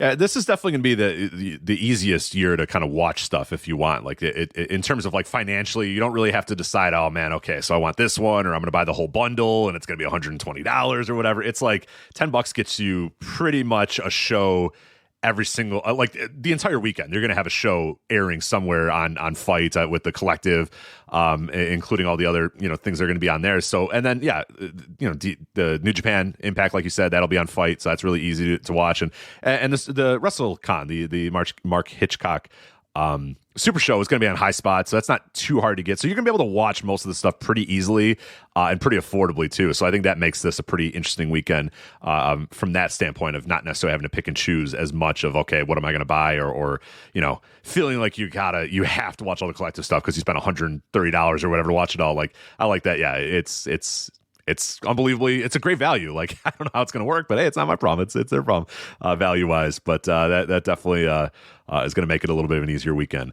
to watch. So Sean, before we say goodbye, do you want to get your plugs out of the way? We'll let people know where they can follow you, listen to you, read you, all that other good stuff. Yep. So you can follow me on Twitter at Sedor2994. Yeah, I still use Twitter. Oddly enough, and knock on wood, don't want to jinx myself, but I really have not experienced a ton of issues on the Elon Musk Twitter in terms of just using it. Though Twitter was bad as it was, but now it's just objectively worse than ever before with Elon Musk in charge. But I don't need to go into all that. Everyone out there knows about that already. I will definitely be previewing and reviewing Supercard of Honor in written form, so you can look out for that in the near future. Next week when the shows happen. Obviously, I do other sort of miscellaneous writings for the site, whether it be WWE reviews or New Japan reviews, stuff like that. And I guess the only thing to mention is that myself and Griffin are working on a potential project that you could be seeing soon. TBD on that, but I don't think we've officially announced anything about that yet, or whether it's going to go forward or not. But again, something we're working on, and in fact, something that we might be working on later today. Little teaser there, but I think that's pretty much it. You also have a YouTube channel too. Let people know about that if they want to watch your. Yeah, I do have a YouTube channel where I'll just upload my recordings of the F1 game that I play. So that's fun. And then also, I should also not tease this, but plug this too.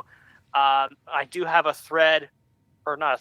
I guess a thread on a website called BeTheBooker.net. It's sort of a website that has all the different like mods and downloads for the wrestling sim games like Extreme Warfare Revenge or TEW, that sort of thing, Pro Wrestling Sim. And I have an active thread going on my EWR game as WCW. So that's been going strong for a while. In the game, I'm currently in 2002. On my thread, I'm currently in 2001. I just talked about, I think the last thing I posted was about the 2001 Crockett Cup, which had, let me think about this. I managed to put together almost 50 different teams for the tournament. Incredible. So it's funny, not just, so I had a 32 team tournament and then like an 18 team play-in tournament. How about that? Oh my God. This is incredible. Yeah. So if you want to see how that turned out and what teams I included, and go check that out. So it's a lot of fun, and I just like EWR. To me, it aside from like a couple like weird quirks, things that's missing. I think for me, it's the ideal wrestling sim. So I'm with you. A lot of fun. I'm with you. Yeah, TEW too complicated for me. It takes too long. Whereas, I've always loved EWR. Well, when I had the time, and I don't really have the time anymore, but every so often I get the buzz, or I get the itch to go and do it. So we'll see. One of these days I'll do it again. But thank you so much, Sean, for coming on here. Again, follow him on Twitter. Read his work here at Voices of Wrestling, and you might also hear him very, very soon at Voices of Wrestling as well. But Sean, thank you so much for coming on here, helping us preview WrestleMania weekend. Yeah, no problem. And I hope everyone has a fun time watching everything on WrestleMania weekend.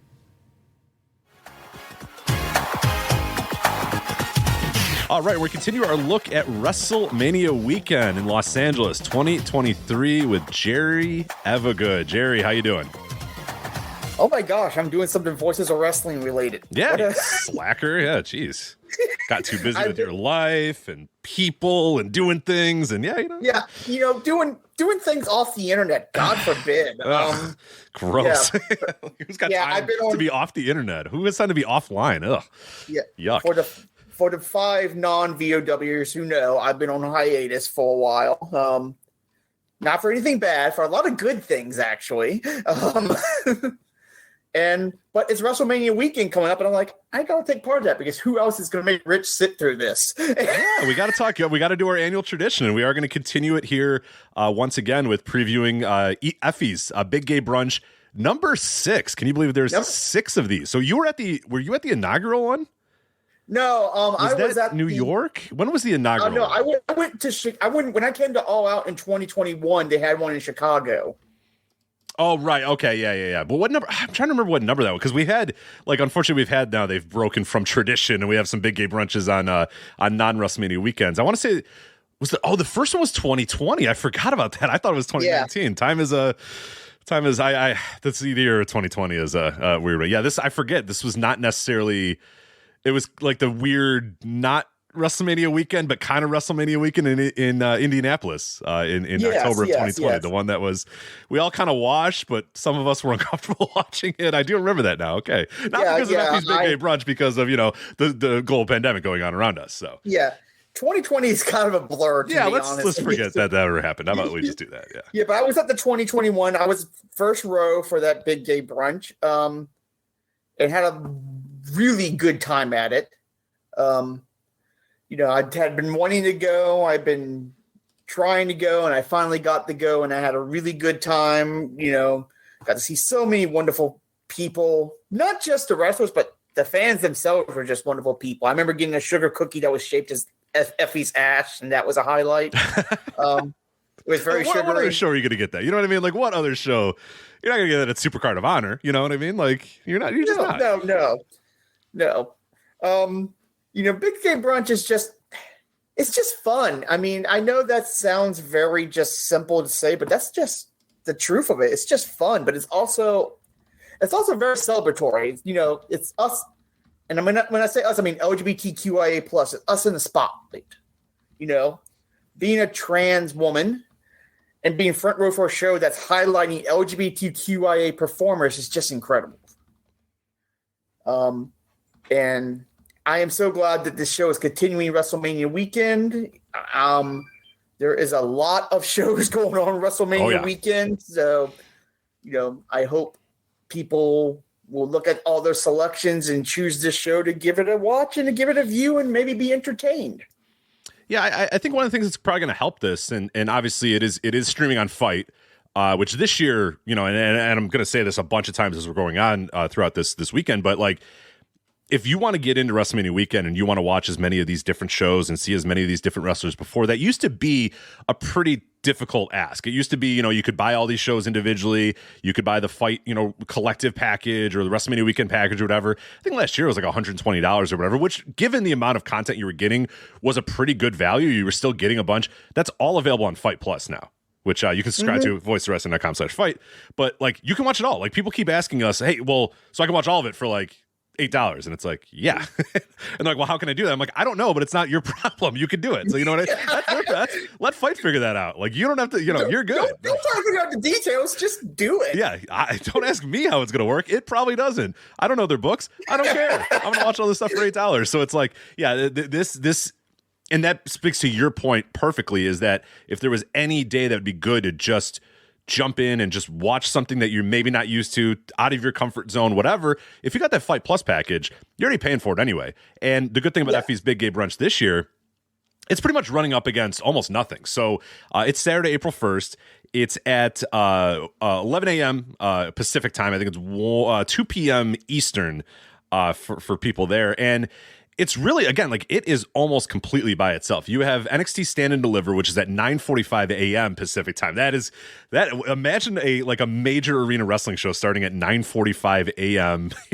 Local time. That is going to be very strange. They just serve pancakes for that. There's no pancakes and pile drivers this year, but when you walk into NXT Stand and Deliver, you should get it, because that is an early, especially given what is going on in WrestleMania weekend, having to wake up the next day and get up at 10 a.m. and watch, NXT show. But that'd be tough. Not me. Wouldn't be me. Yeah, I was gonna say not me. Not me either. I would. Don't get me wrong. I'm an early bird, but I wouldn't be getting up early for wrestling. I'd be like, okay, I got the whole morning of nothing to do. Yeah. To recover. I remember when I went from WrestleMania weekend, there was an early morning show. I forget. I think Orange Cassidy, or the Freshly Squeezed, or something like that, I think was the name of the show or whatever. And it was at 10 a.m. or whatever. And we were like, yeah, we're gonna go to that show. So then we went to bed at.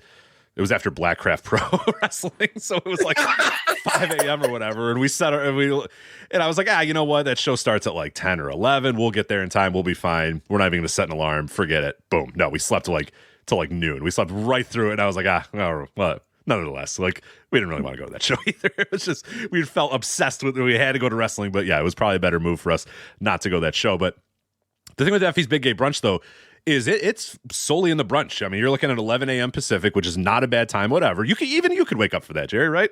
11 a.m. Pacific, you can get up for that. Yeah.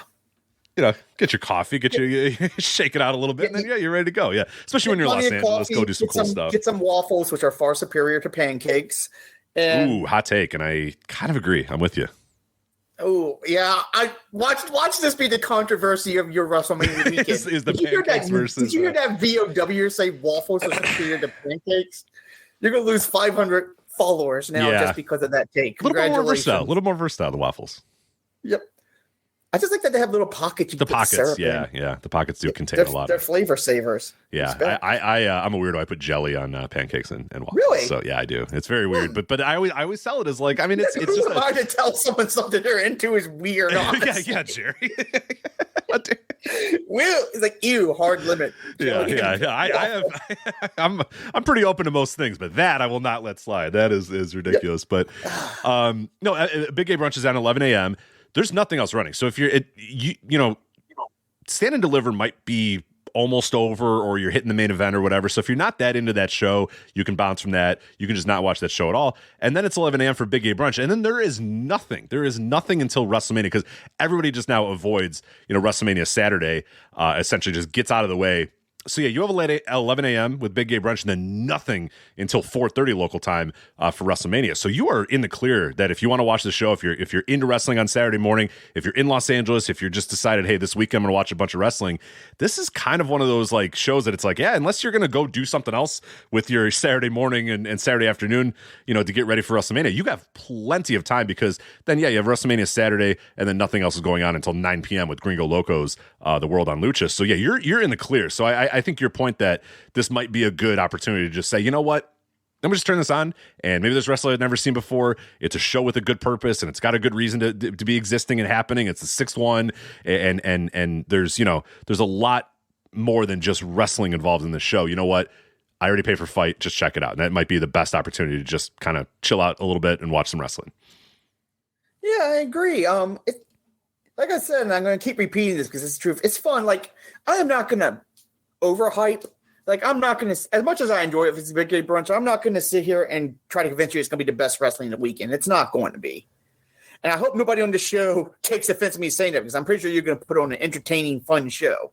But it's going to be better matches and better overall cards of the weekend. What this is going to be, it's going to be fun and celebration. And a great showcase of LGBTQIA plus. Even I can butcher the letters, LGBTQIA plus talent. And that's what it's really all about to me. It's just the spotlight being on them, Like, I am a huge supporter of, these wrestlers. Very, like, yes, some of them, they're not my personal cup of tea, you know what I mean? Like, just because I support and endorse LGBTQIA plus wrestling doesn't mean every individual is someone I'm a fan of. Because I don't, it's kind of like... No, you're not forced to be a fan of every single one of them just because, like... Exactly. It's like if you're hugely into women wrestling, you don't have to cheer for every woman if you don't want to. But you're still a supporter of women's wrestling. But even the ones I'm not a fan of the show, and I'm not going to single anyone out, I'm glad they're getting the spotlight, and I wish them nothing but success. For sure. And there's a great collection of talent. Like, if a couple of these performers aren't your cup of tea, the next ones might be your cup of coffee.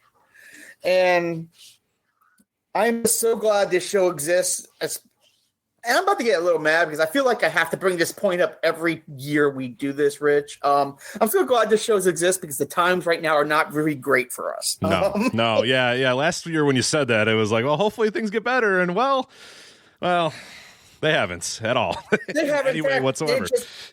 They're now banning drag shows, for crying the fuck out loud. And it's gotten to the point, like, I haven't traveled a lot this year, but it's getting to the point where if I do travel, I have to see what states have made it illegal for me to piss publicly. Mm-hmm. That's where we're getting at. Right. Yeah, how sad is that?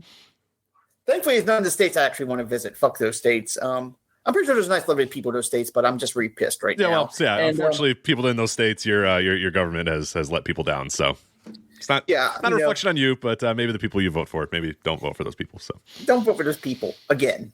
And in my own state, we had 12 anti-transgender bills. Thankfully, all 12 were defeated because we are a split government.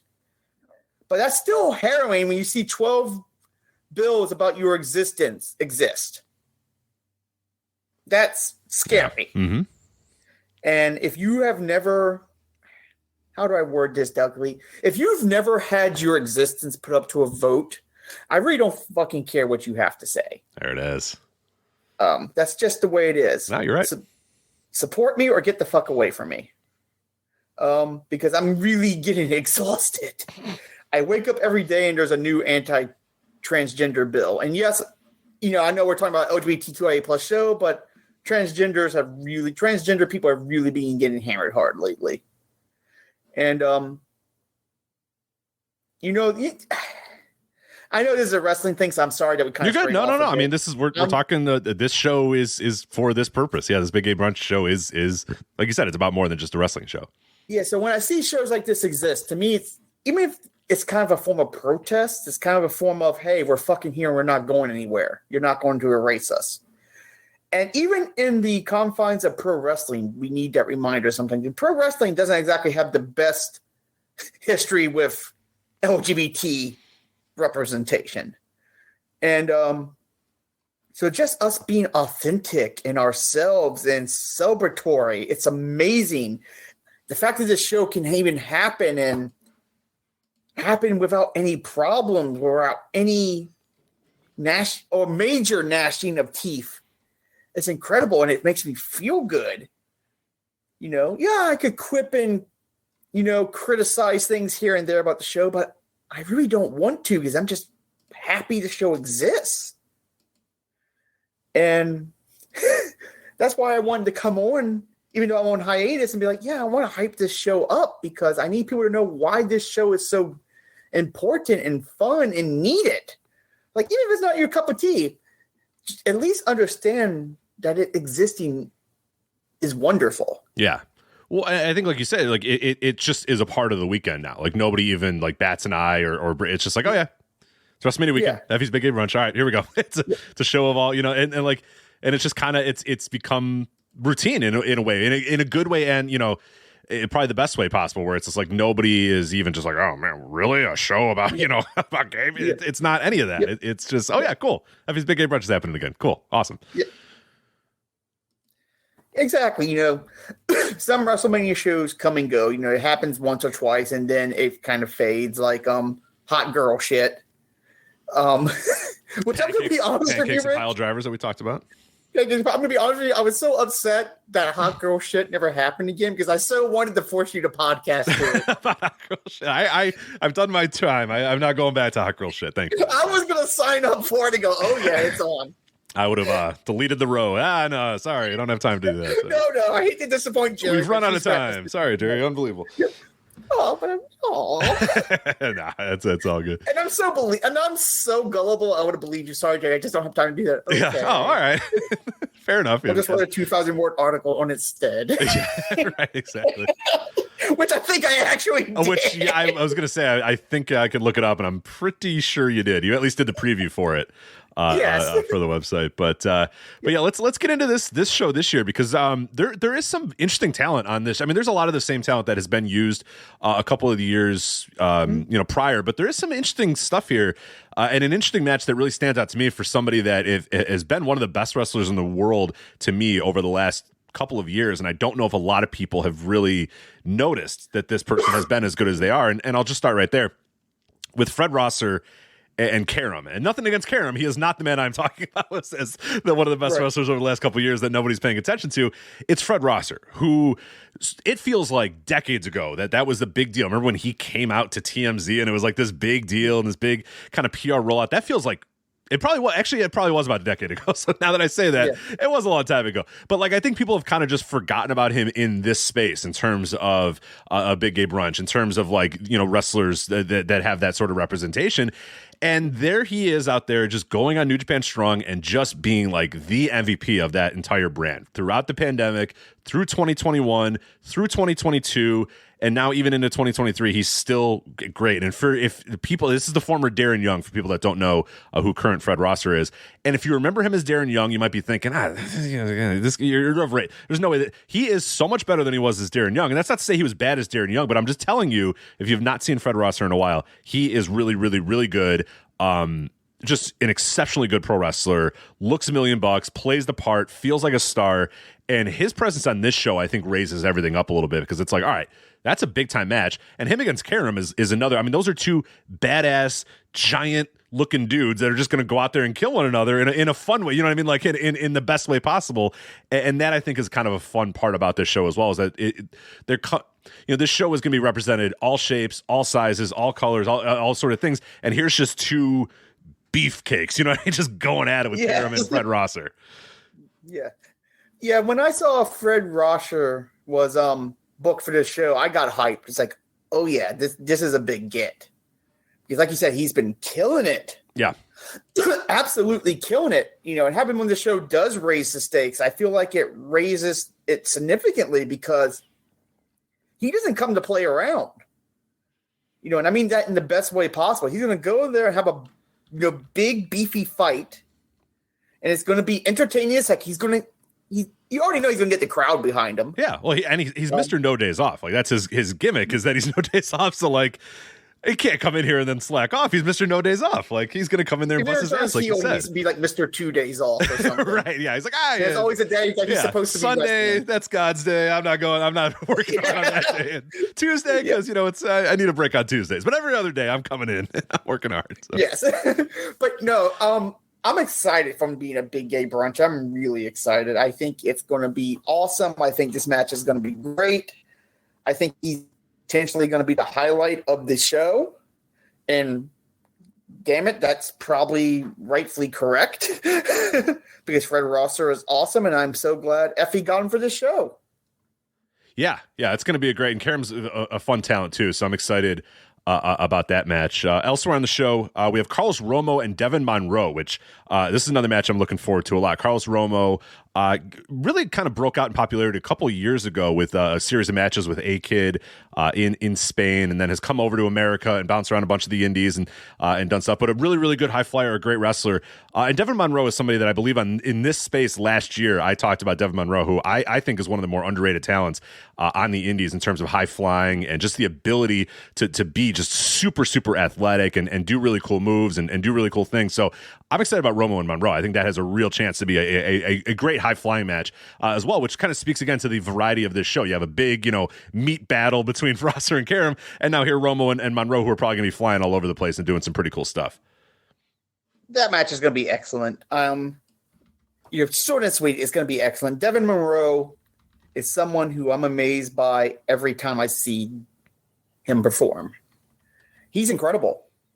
Absolutely incredible. And he gets more incredible as the years go on. And he's so young. So he's just going to keep growing more and more. And I want to see him in more and more places, Not that he's not getting booked quite a few places already, but I want to see him in even more, because he's that great of a talent, and he's still, getting better. And that's kind of scary. Yeah, for sure. And Devin is someone that I figured at this point would start getting a little bit more, publicity and get a little bit more bookings. But you're right. It does seem like it has kind of stalled out in terms of like the growth. Like, it's still getting regular bookings all over the place, but it just kind of feels like the same places and that's like, I was kind of figuring at some point we would start moving up a little bit. Maybe this is the year that does it. We'll see. But yeah, it should be a really, really fun high flying match. On the women's side, you have Sandra Moon versus Steph DeLander. Now, Steph DeLander was Portia Perez in NXT for people that saw her brief run, but she has been in the Australian wrestling scene for years and years and years, and now is no longer in NXT, and now off in doing some other stuff across the world and mostly American-based right now. But her versus Sandra Moon. I haven't seen Sandra Moon that much. I don't know what kind of background do you have with either of these women? I'm going to be honest, because I've been out of the wrestling watching game a bit right now. I don't have too much information for you. I know mind blank, I apologize, so unprofessional.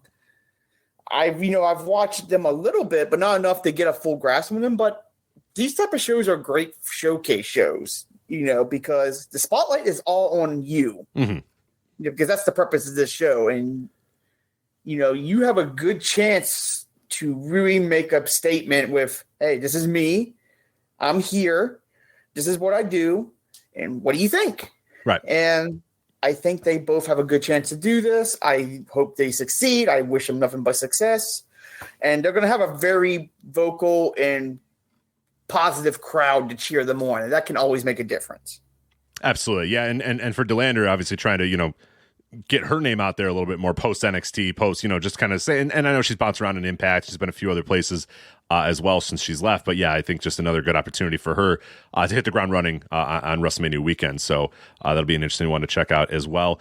Another one, we got a first match here. We got Jai Vidal, Honest John, Keita Murray, and AC Mack. So AC Mack, obviously one of my favorites. You as well mentioned how excited you were about this match. So yeah, what can we maybe look forward to here, and what are you looking forward to with this match? Oh, this is going to be good stuff. If I see AC Mack in a match, I already know it's going to be good times. And you can't sleep on the others, especially Jai Vidal. You can't sleep on Jai at all. Jai is great. I don't know much about Honest John, but going by the name, I don't trust him.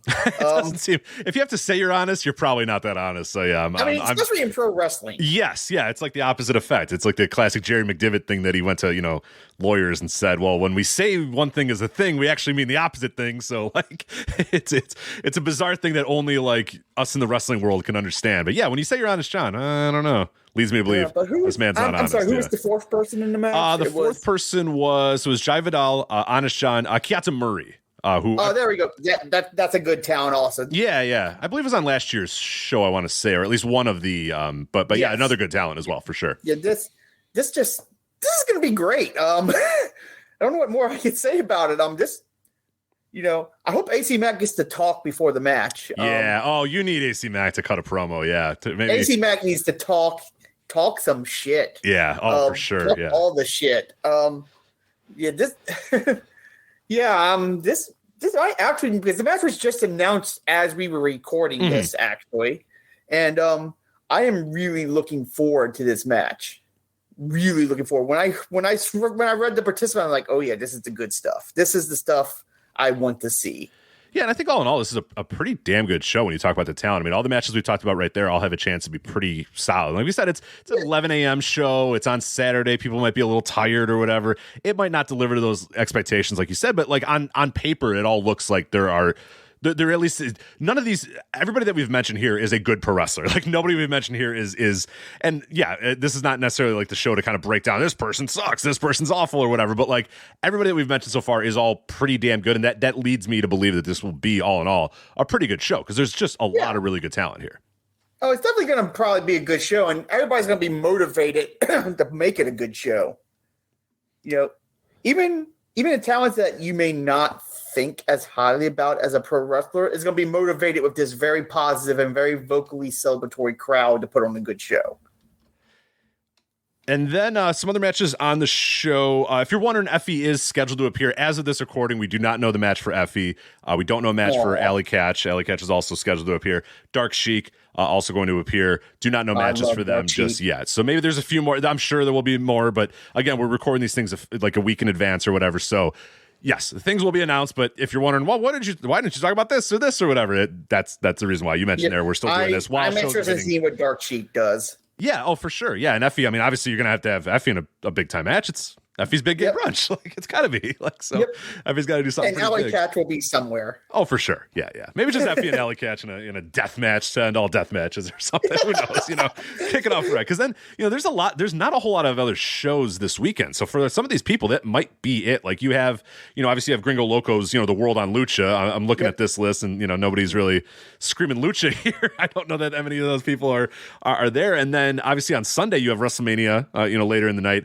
And then you have Mitzvah Mania, which is an incredible all Jewish show that I love that this is happening. I did not hear about this, really? Yes. Well, that's great. It's Seconds Wrestling Mitzvah Mania. It's on 12:30 on Sunday. That's great. Yeah, and it's just an all the whole list. They're still kind of making the match list or whatever, but it's an incredible show. It's just again, these are the things that I love about WrestleMania weekend. Like these sort of theme shows, I think are the best way to do it. When you talk about a show like For the Culture, when you talk about Big Gay Brunch, when you talk about Mitzvah Mania, like that's the way to do it, as opposed to just some random thrown together. Hey, here's another indie show of which there are 47 going on this weekend. So come to our show for some reason. It's like, no, you're coming to our show because it's an all Jewish show, it's an all gay show, it's an all it's just I like that stuff. I think that's a way cooler way to book some of these fun shows, especially on weird times that don't really matter. And it's 12:30 on Sunday, whatever. You know what I mean? Who cares at that point? Yeah, and I think, not that I'm a promoter of book or expertise in things, but what I think a lesson people can learn from shows like Big Gay Brunch, For the Culture,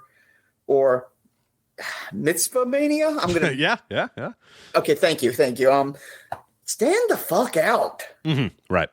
Stand the fuck out. No one. Well, I'm not gonna say no one. That's a generalization, but very few are gonna want to go to random indie show 46 with the same fucking people. It's you got to stand out when you got like an excessive amount of shows going on WrestleMania weekend. If you want people to spend their money to watch your show, give them something worthwhile. Give them something that's going to draw their attention. Actually announce your matches. Big Gay, like, yes, there are theme shows that are hit or miss. Not all of them succeed. But, the ones that do, they find that formula and they make it work. Right. Big Gay Brunch, just keeps finding that formula, makes it work, and then goes, how can we improve on it, and then do. And yes, Big Gay Brunch has a lot of the same performers, but people still come to see those same freaking performers, so why the fuck not? And then they add, hidden gems in there. They bring in big hitters like Fred Rosser, They have found a formula, they have found an audience, and they have become a significant part of WrestleMania weekend, and that is success, and that is something worth celebrating. Absolutely. A few of the other matches on the show before we bid you adieu. Kid Bandit versus Sawyer Wreck is another match there. Thoughts on either Kid Bandit or Sawyer Wreck quickly? Kid Bandit's going to get so manhandled. Yeah, that is. Yeah, if you've never seen Kid Bandit likes to take some punishment in the ring, and Sawyer Wreck is approximately, I don't know, 5 times larger than Kid Bandit in all ways, right? Like, I don't know, how would you properly describe the size difference, the strength difference, I guess, between these two? I mean, it's large. Look, it's large. This match is actually a good example of a point I'm trying to make earlier. Kid Bandit is not going to be everyone's cup of tea. That's not a knock on Kid Bandit, because I personally adore Kid Bandit. I think she's fun and cute, and she rocks the goth girl outfit, which makes me so mad because I try to rock the goth girl outfit and don't. But she has a very good and very needed place on this card. And she's going to go out and she's going to entertain, and she's going to probably get her ass kicked in so many different directions, and I'm going to love it. And I think it's going to be a fun match. I think Kid's going to bring the personality. I can never say the name correctly. Sawyer Wreck? Yep. Sawyer Wreck. I got it right. Sawyer Wreck's going to bring the badassery. And I think that's going to mesh and be a fun match. Could definitely, and I don't know, and I don't think they've announced it as such. Let me check real quickly. You could probably get into deathmatch territory too, potentially here. Maybe not full on deathmatch, but Sawyer Wreck obviously has done a lot of those in early part of her maybe career. A near death match. Yeah, right.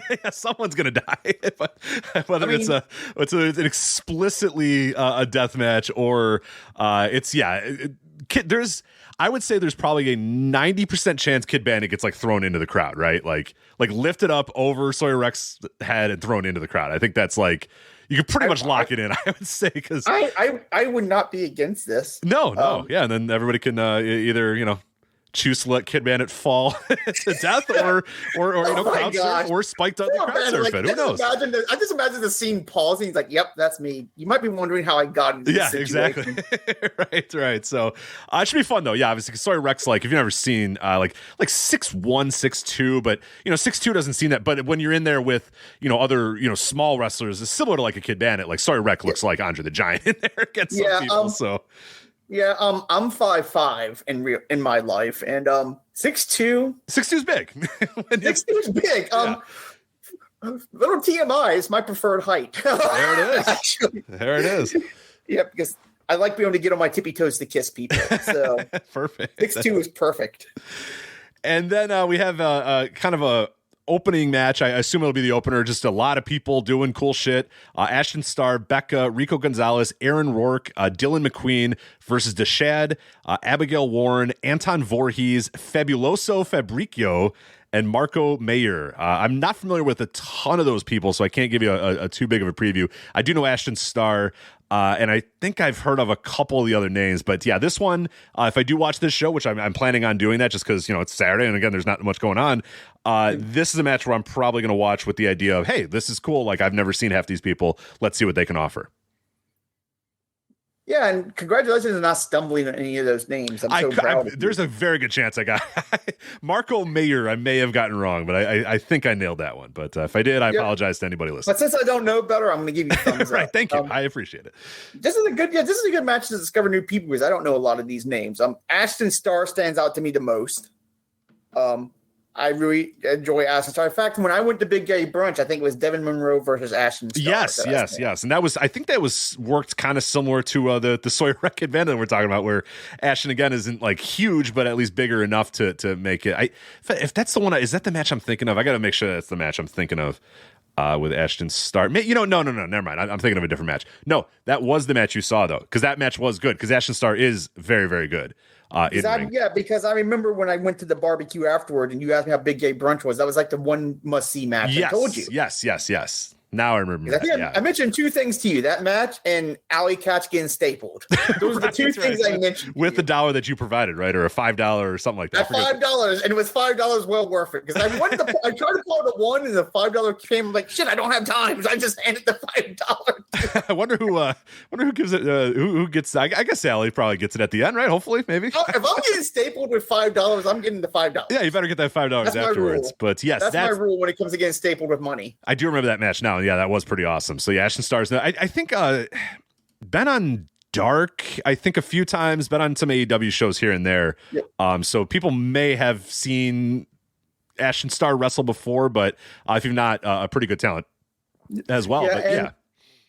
Also, I just learned something about myself. I have rules for when I get stapled with money. That's good to know. It's $20 or more. $20 or more. Yeah, and I get to keep it. Right? I don't wake up for anything less than $5. Right. Yeah, nothing less than $5, and I get to keep it, and then do whatever you want. I get to keep it, and then have at it. Do whatever you need to do. So this is so self-discovery today. See, I'm so that's happy. what we're doing here.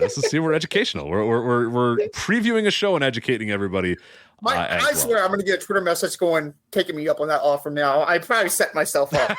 Well, like, oh, you get stapled for money, huh? Oh shit. Well, make it 100, then I'll be there in a jiffy. How much money are we talking about? Yeah, hold on a minute. Yeah, I'm listening. Give me your pitch. Send me your pitch. Yep. But so that's what we have right now. Ukrainian Cultural Center, Los Angeles, California, of course, where all the collective shows are happening. 11 a.m. Pacific time. GCW FE's Big Gay Brunch 6. LA. Tickets are still available, and as I said, you can watch it on voicesofwrestling.com/fight plus. For one low price, you can watch all of the collective stuff. So yeah, there's just really no reason not to do that this year, and there's really no reason not to check out the show if you're up on Saturday and you're ready for more wrestling, which you have to be. It's WrestleMania weekend. You've devoted your weekend to it, so why not go and check it out? But yeah, that's FE's Big Gay Brunch. Jeri, anything else about this show? And then of course we'll let you get your plugs out of the way, let people know where they can follow you, and all the other good stuff. Yep. The only thing else, last thing I'll say about the show is I hope you all check it out because I think it's going to be a lot of fun. I think it's going to be very celebratory. It's going to be a very positive crowd and just a very positive vibe all the way around. And I think regardless of your sexuality or your gender or anything like that, sometimes that's just what we need. It's a bit of positivity. And as for plugs, only thing I'm going to plug is my Twitter. You can find me at the Jerius_Jer. Warning here.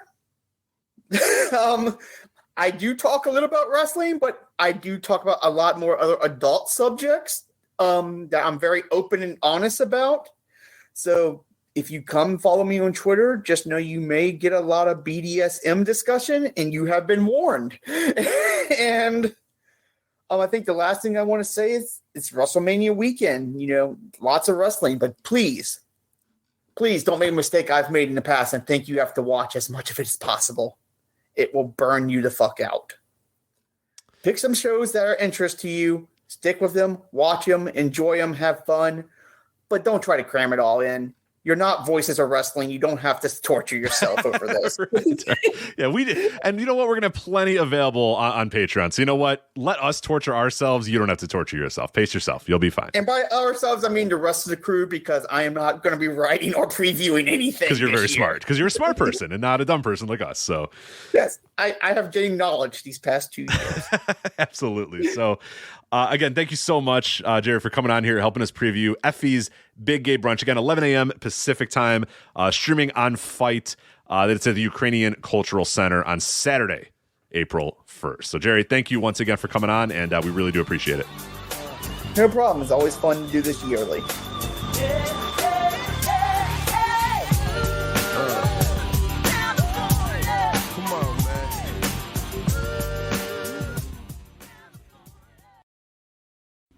Cheering at pro wrestling shows in Japan is back, and 2023 is already shaping up to be a big year in the history of pro res. That's why you should listen to the Emerald Flow Show. From the Royal Road to the Green Mat, Paul and Gerard take you into the world of All Japan Pro Wrestling and Pro Wrestling Noah. Not only do we analyze events, but we examine business, who is getting over, what angles are working or not. Occasionally, we take a look at other Japanese promotions like DDT and Zero One. So if you're looking for more coverage of the world of Japanese wrestling, check out the Emerald Flow Show on the Voices of Wrestling Podcast Network, available on all of your favorite podcast apps. Do you love wrestling? Do you love all elite wrestling? Make sure you check out The Good, the Bad, and the Hungy here on the Voices of Wrestling Podcasting Network. My name is Tyler Fornes, and my co-host Fred Moreland and I discuss all the happenings of all elite wrestling across the universe, including when they make trips overseas. We talk about Dark, we talk about Rampage, we talk about Dynamite, and everything in between, including Tony Khan and his both brilliant and confusing booking. Make sure you check us out. We drop our shows on Thursdays to make sure that we keep up with Dynamite and make sure we give you all the current happenings in all elite wrestling.